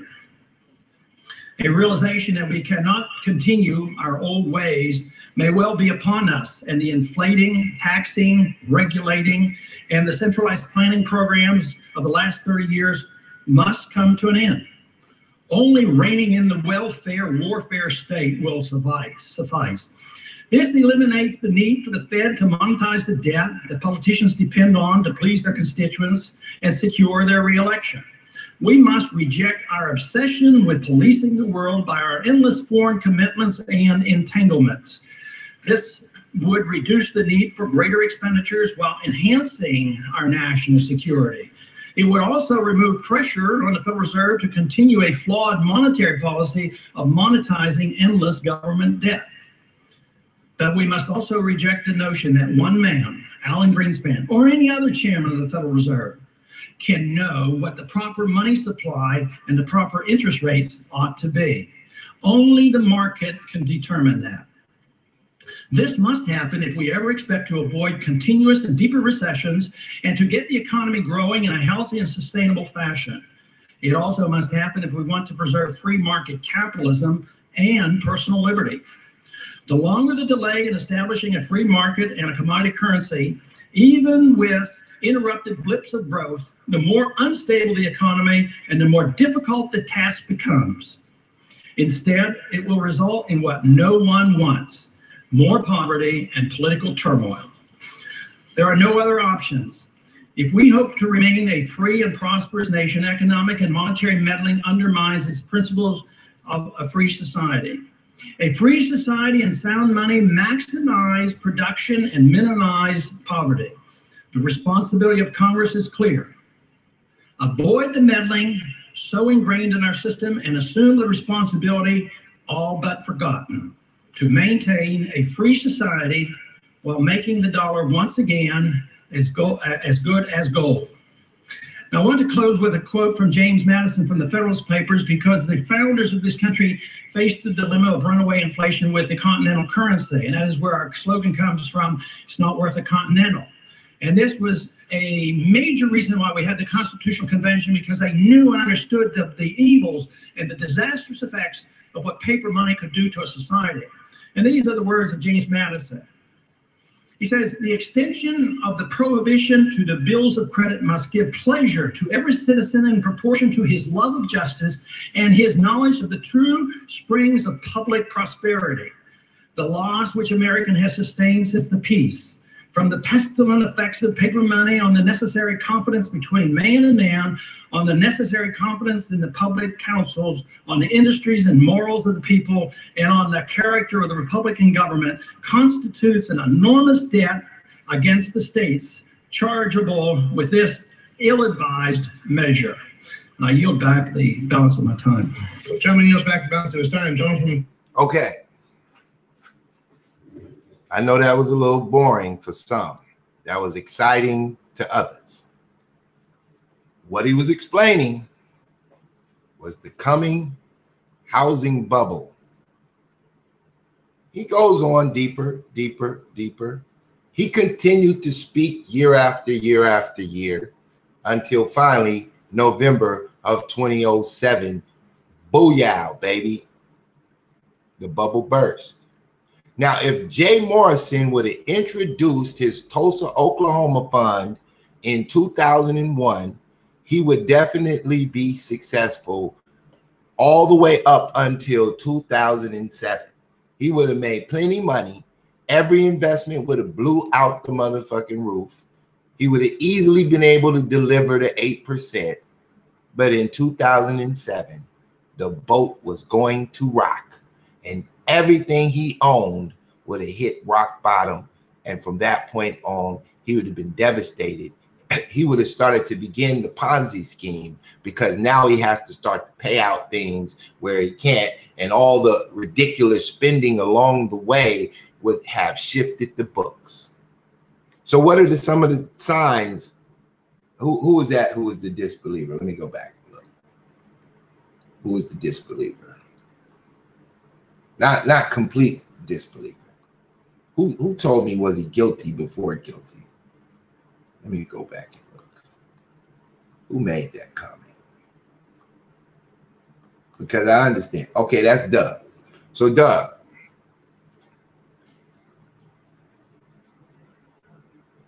Ron Paul knew what the government was doing was a Ponzi scheme. And he called them out on it right there in that speech. None of them went to jail, though, for their Ponzi scheme. Their Ponzi scheme was called Freddie Mae and Freddie Mac. That was the government's Ponzi scheme. Nobody went to jail. They don't go to jail. They put you in jail for trying to do what they do.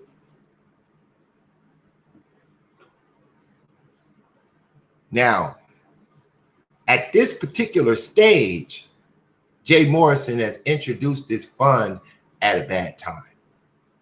The real estate market is at its optimal right now. If you go buy a house today for $500,000, a year from now, it ain't gonna be worth much more than $500,000. But back then, if you'd have bought a house for $500,000, in 3 months it'd be worth $750,000. In 3 months. This is how fast the market was moving. And with a market like that, you can deliver those dividends all day.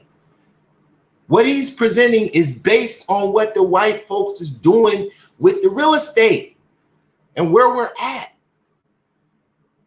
And we're not about to enter into this fabulous world of real estate where all the real estate just screams out through the rooftop. You got to be very savvy right now. You got to walk on eggshells. Superman got a channel. He over there building out basements, putting drywall in all goddamn day. Tired than a motherfucker. He done visited Home Depot about 80 times in a month, every month. He know where everything located, where all the nails are, where the 2x4s, the 2x8s. He know everything.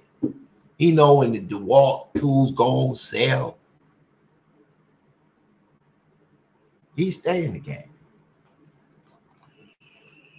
But I've been there, done that. I've been there, done that. So much so, I ain't even tripping. I tell you what, though. All of you who maintain good credit under a 30% utilization and just wait on the market to crash and have some kind of cash. The last time the market crashed on November 2007, I was there. I watched the last deal go through the office and it was no more. The following day, you couldn't run that same deal.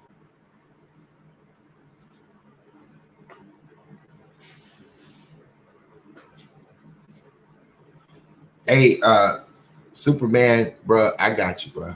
This is Atlanta, man. Everybody got a huge house in Atlanta. I mean, you know, come on, bro. We understand you out there working hard. You ain't running the scheme. You doing the work. You doing the work. But, bruh, I'm down with you. I feel you. But this ain't about an individual. I never get on here bragging about shit. I don't give a fuck about no houses, cars, none of that. I care about this. That you get your money up and your credit right. And that you understand how to move in this monetary system. Because there's going to come a day soon when the bottom fall out. We're going to repeat, maybe not as worse, maybe worser. You can't tell. It's controlled by them. It's controlled by the money makers. The Jews, they control this market. They've stifled the goddamn Bitcoin. They found ways to do it. Just get people to lose hope. And so prior to the crash of the real estate market, they just released these laws that allow these crowd fundraisers to raise all this capital. It ain't just Jay Morrison who created a housing real estate fundraiser for the goddamn SEC approval system. It's tons of them on there. It's tons of people snatching tons of money. They all want $100 million. Some of them up to $500 million. Trust me, among them, Jay Morrison is probably the brokest one. He over there getting the $500 guys. The rest of them, like, if you ain't got 5,000, don't even call.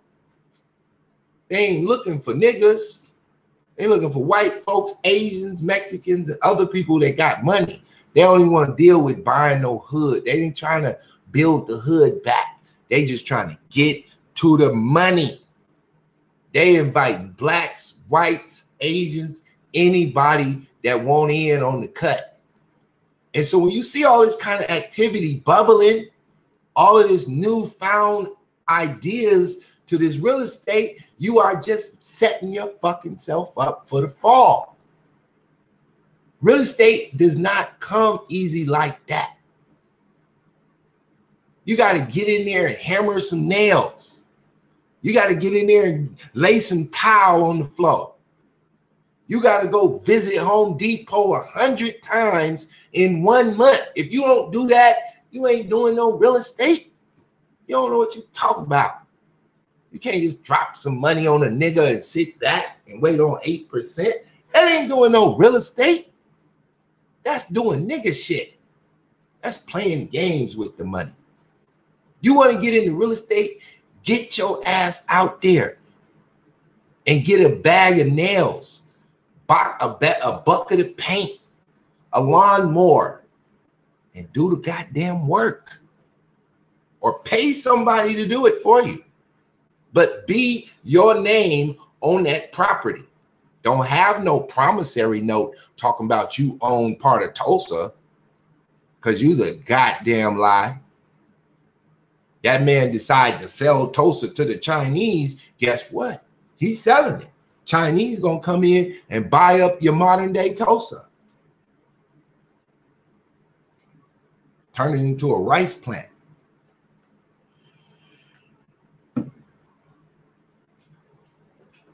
So some of y'all, you could actually contact Superman. He got some videos. I checked you out months ago, Superman. I ain't looked at your channel in I don't know how long, but I checked you out. You were certainly in a real home. You showed your paperwork. You had your truck out there full of goddamn cement, dirty as a motherfucker, tired as a motherfucker out here all day. You one of them hood niggas who learned the game, changed up, played a different game, tired of being trapped in a vicious cycle. If one more nigga harasses me, then I just might go cycle. But when you get them, you got to get them with the bum rush. The real estate market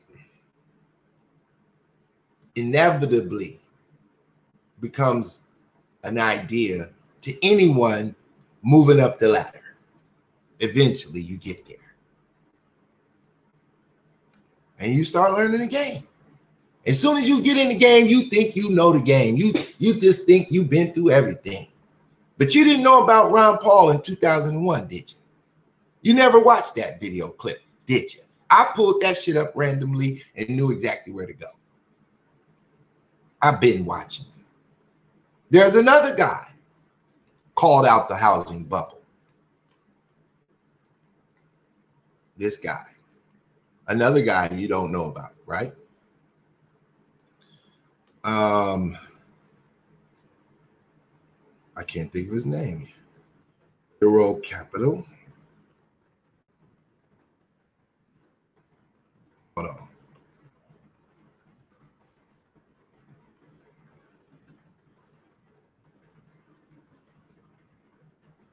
I'm gonna find it. I know what to just put in and get close to it. What's his goddamn name?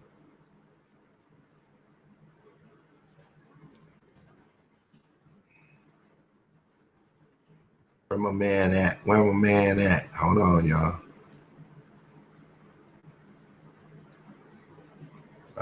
2007. Damn it, where is this dude at? Hold on, be strong. I'm searching through the goddamn YouTube of videos looking for a particular cat. And I can't remember his goddamn name. But he's gonna pop up. There you go. There you go. There you go. Peter Schiff. Anybody know who Peter Schiff is? Anybody? He likes to sell gold. Black Mamba, you know who Peter Schiff is?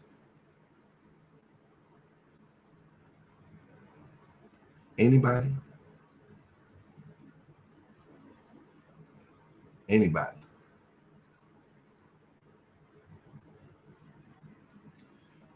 Okay. Let's watch him. Hold on, be strong. I'm giving y'all the game before Jay Morris. This is before he ever knew what the fuck was going on. When he was running around getting to the Dizzo. Black Mama don't know about Peter Schiff. But Pit Boss will take you there, right? These are the white boys with the real money. These are white boys that appear on Fox News and CNN and all of money management shows. This is 2006. We're in the midst of the greatest motherfucking real estate bubble. We're in the middle of the blow up. Ben Stern, a Jew worth tons of money, doesn't believe in a real estate bubble. Peter Schiff is about to blow his wig off. Every financier on the panel is going to disagree with Peter Schiff 1 year before reality sets in. And Peter Schiff follows Ron Paul ideology, equestrian economics, which is also pushed by Tom Sowell, equestrian economics, which is also pushed by Milton Friedman, equestrian economics. And equestrian economics looks at economics from a different perspective than Keynesian economics, which 90% of economists are Keynesian economics. Don't ask me to explain none of that. Google it. Just know that I know. Now take a listen. This is Peter Schiff. Homes be worth more or less in 2007? Tom, what do you think?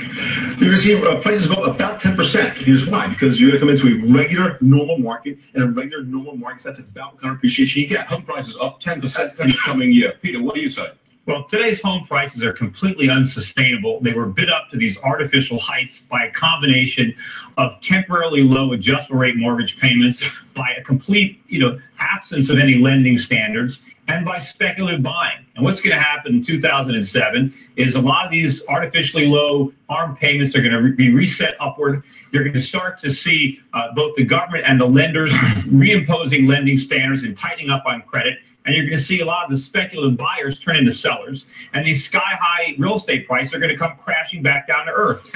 First of all, I have no idea what Peter Schiff is talking about. I agree with Tom. I think they're going to be probably up to about 10%. What artificial lending standard are you talking about? But most of the profits that people have in real estate are going to vanish, just like the profits in the dot-coms in 1999, 2000. It's a fantasy. People can't sell their house.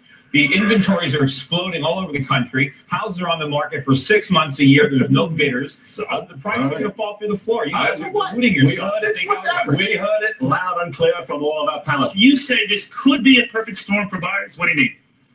I mean that the credit crunch is way overblown. The financials are being given away. They're so unbelievably cheap. Many of the research companies have gotten really whacked and are cheap at this point. The subprime problem is a problem, but it's a tiny problem in the context of this economy. The storm is a problem, but it's a tiny problem. Meanwhile, it's as if nuclear war has struck the financials and really struck the whole market. It's a buying opportunity, especially for the financials, maybe that I've never seen before in my entire life. This is just getting started. It's not just subprime. This is a problem for the entire mortgage industry. It's not just people with bad credit that committed to mortgages they can't afford. It's not just people with bad credit who are going to see their home equity vanish. And it's not limited to mortgage credit. Americans are going to have a difficult time borrowing money to buy cars, to buy furniture, to buy appliances. Foreigners around the world have been lending us money for years. They're now finding out that we can't afford to repay.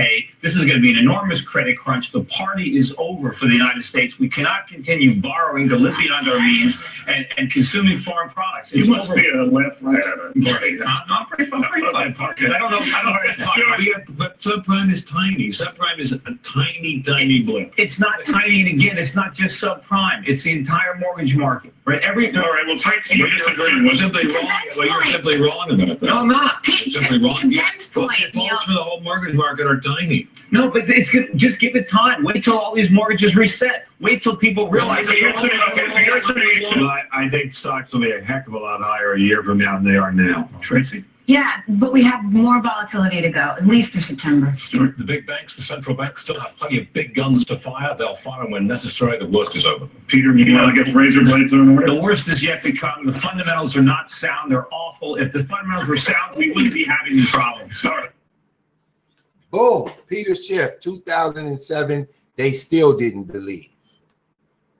Prior to the crash, moments to the crash, the best we ever had, white folks from Yale, white folks from Harvard, white folks all over the place didn't want to admit that the worst was coming. And one lone wolf, Peter Schiff. If you don't know about Peter Schiff, you shouldn't even be in the real estate market. You shouldn't be investing in the goddamn thing if you ain't heard of Peter Schiff. You ain't doing your research. Now, currently, Peter Schiff was ousted. He didn't get involved in the Bitcoin. He went on a rampage tangent and watched the Bitcoin soar to $20,000, and he got super clowned. Now the Bitcoin is back down, 7,500. And people are just running around buying up real estate. Superman think he winning. We've been here before, Superman. You got to know the market at all times. You have to always be conscious of the market and the white folk money manipulators. They never lose. It doesn't matter what happens. They print money. They call them banknotes, fiat currency, being created in the basement of the Federal Reserve at will. They will drop a quantitative easing on your ass and sustain the market longer. But when the inflation comes, when it's time to correct the market, Superman, you'll be sitting in the basement with a big ass pile of drywall looking crazy. Because you know when you put the last nail up, this motherfucker's underwater. The more property you own, the bigger the motherfucking headache. Now, if you just own the one property you live in, shit, you're living in it.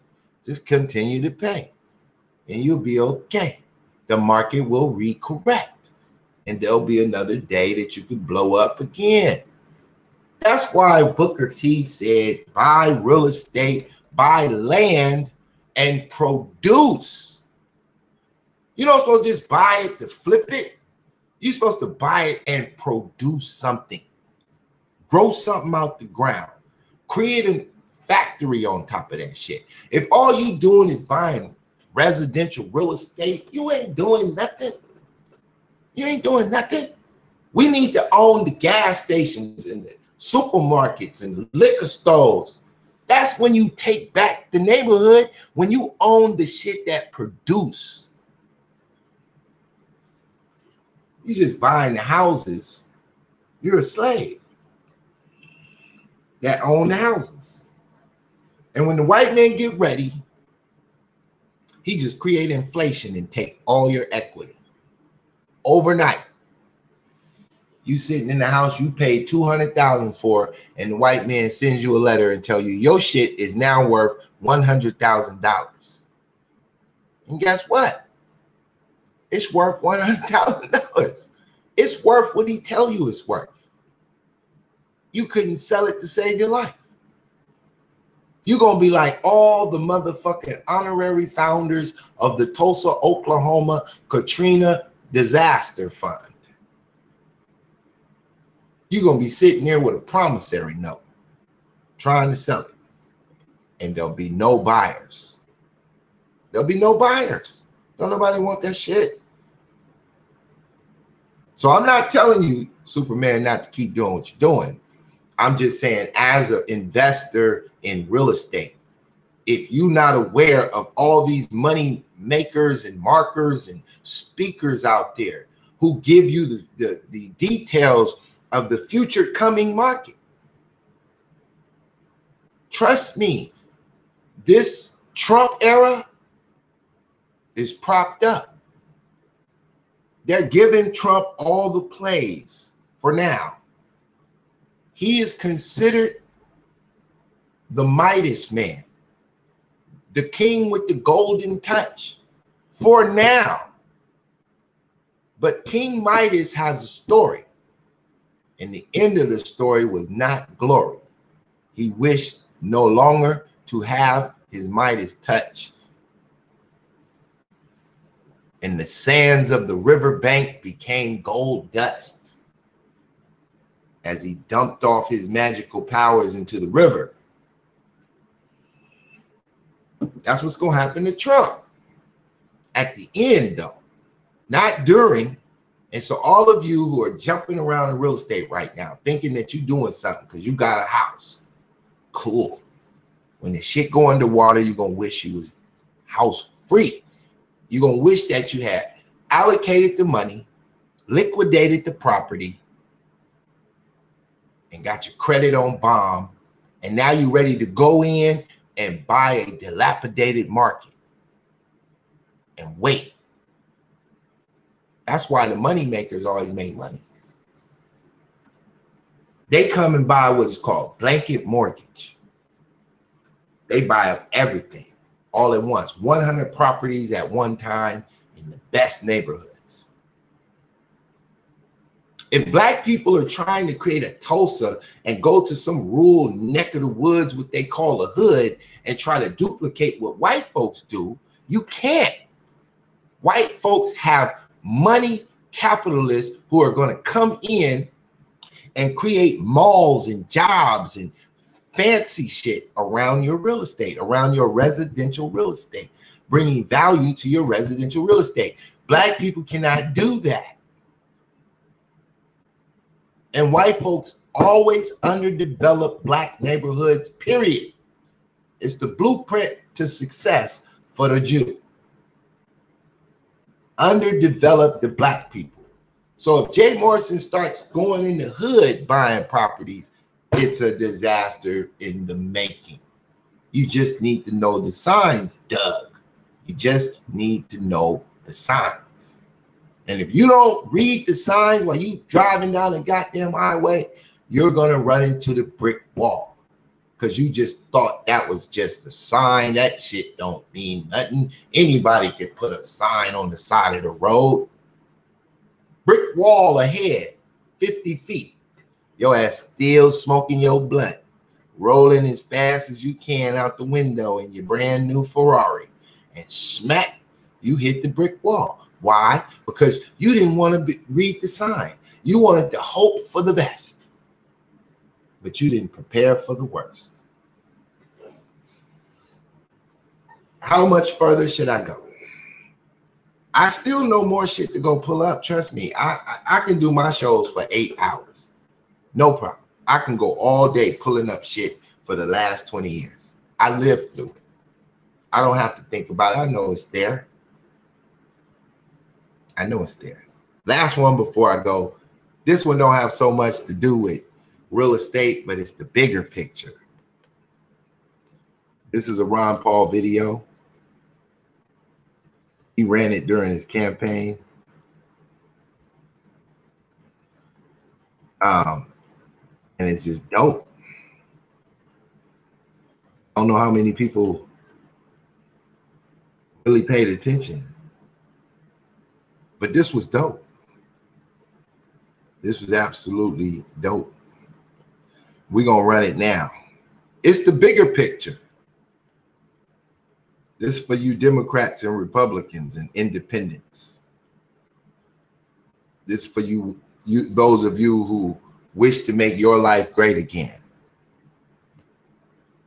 Imagine for a moment that somewhere in the middle of Texas, there was a large foreign military base, say Chinese or Russian. Imagine that thousands of armed foreign troops were constantly patrolling American streets in military vehicles. Imagine they were here under the auspices of keeping us safe, or promoting democracy, or protecting their strategic interests. Imagine that they operated outside of U.S. law, that the Constitution did not apply to them. Imagine that every now and then they made mistakes or acted on bad information and accidentally killed or terrorized innocent Americans, including women and children, most of the time with little or no repercussions or consequences. Imagine that they set up checkpoints on our soil and routinely searched and ransacked entire neighborhoods of homes. Imagine if Americans were fearful of these foreign troops and overwhelmingly thought America would be better off without their presence. Imagine if some Americans were so angry about them being in Texas that they actually joined together to fight them off in defense of our soil and sovereignty because leadership in government refused or were unable to do so. Imagine that those Americans were labeled terrorists or insurgents for their defensive actions and routinely killed or captured or tortured by the foreign troops on our land. Imagine that the occupiers' attitude was that if they just killed enough Americans, the resistance would stop. But instead, for every American killed, 10 more would take up arms against them, resulting in perpetual bloodshed. Imagine if most of the citizens of the foreign land also wanted these troops to return home. Imagine if they elected a leader who promised to bring them home and put an end to this horror. Imagine if that leader changed his mind once he took office. The reality is that our military presence on foreign soil is as offensive to the people that live there as armed Chinese troops would be if they were stationed in Texas. Shutting down military bases to deal with other nations with threats of violence is not isolationism. It is the opposite. Opening ourselves up to friendship, honest trade, and diplomacy is the foreign policy of peace and prosperity. It is the only foreign policy that will not bankrupt us in the short order, and our current actions most definitely will. I share the disappointment of the American people with the foreign policy rhetoric coming from the administration. The sad thing is, our foreign policy will change eventually, as Rome did, when all budgetary and monetary tricks to fund it are exhausted. That was 2012. Click here to learn how Ron. That was 2012. So what you have to connect is foreign policy with your local real estate. You have to anticipate that if there's a particular situation that happens in Congress, it will affect your local real estate economy. This is the reason for the popularity of the Bitcoin. It gave those financiers financial security against government inflation, fiat currency controlled by the Federal Reserve. This was the purpose of the digital currency. It's in direct relation to real estate, investments, building Tulsas, all that. You have to understand the full spectrum if you want to be savvy. You can't just know how to buy and sell a piece of property. You have to know what gives it value and what takes away the value based on politics.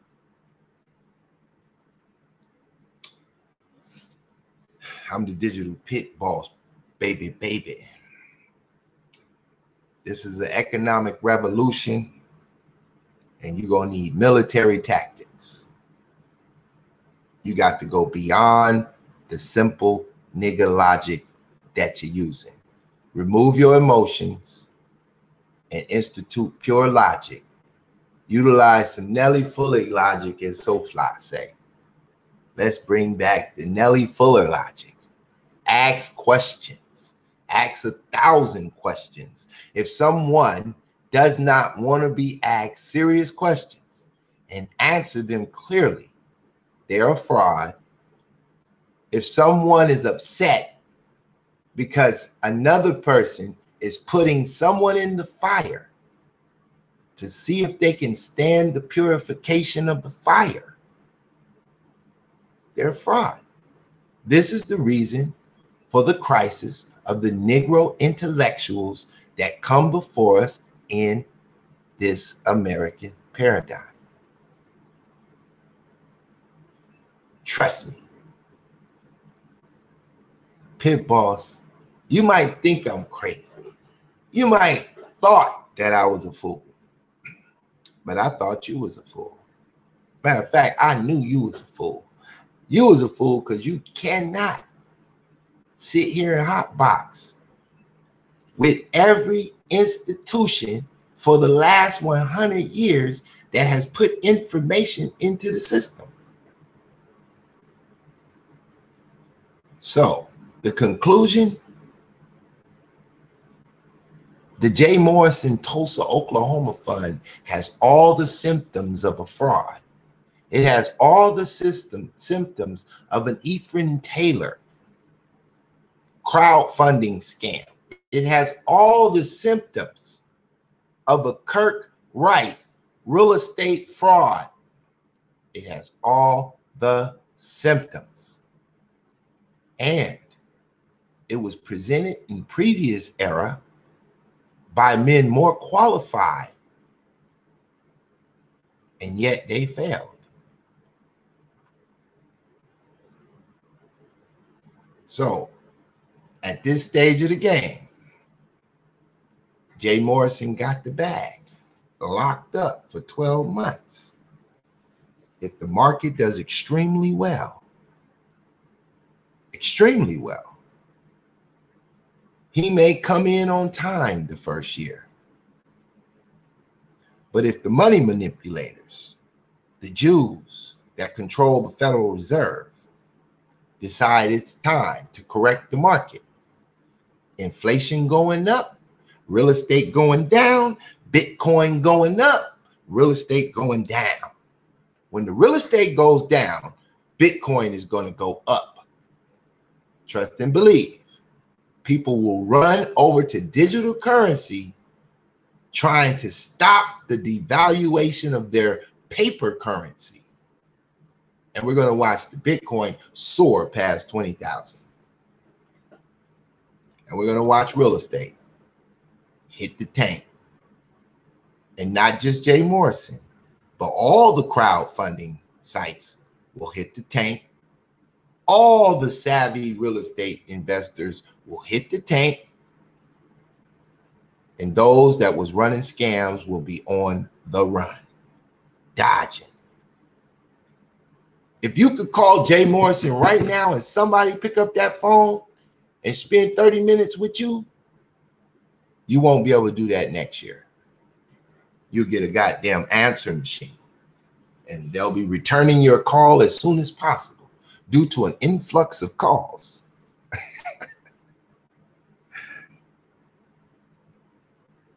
You can hate the player, but you can't hate the game. The players change, but the game remains the same. I've seen it before. This might be your first time, but not mine. Holla at your boy and support my little punk ass channel. I ain't gonna get but 100 views. Don't trip. I don't do it for the views. I do it just to get them haters the blues. Bet it all, baby.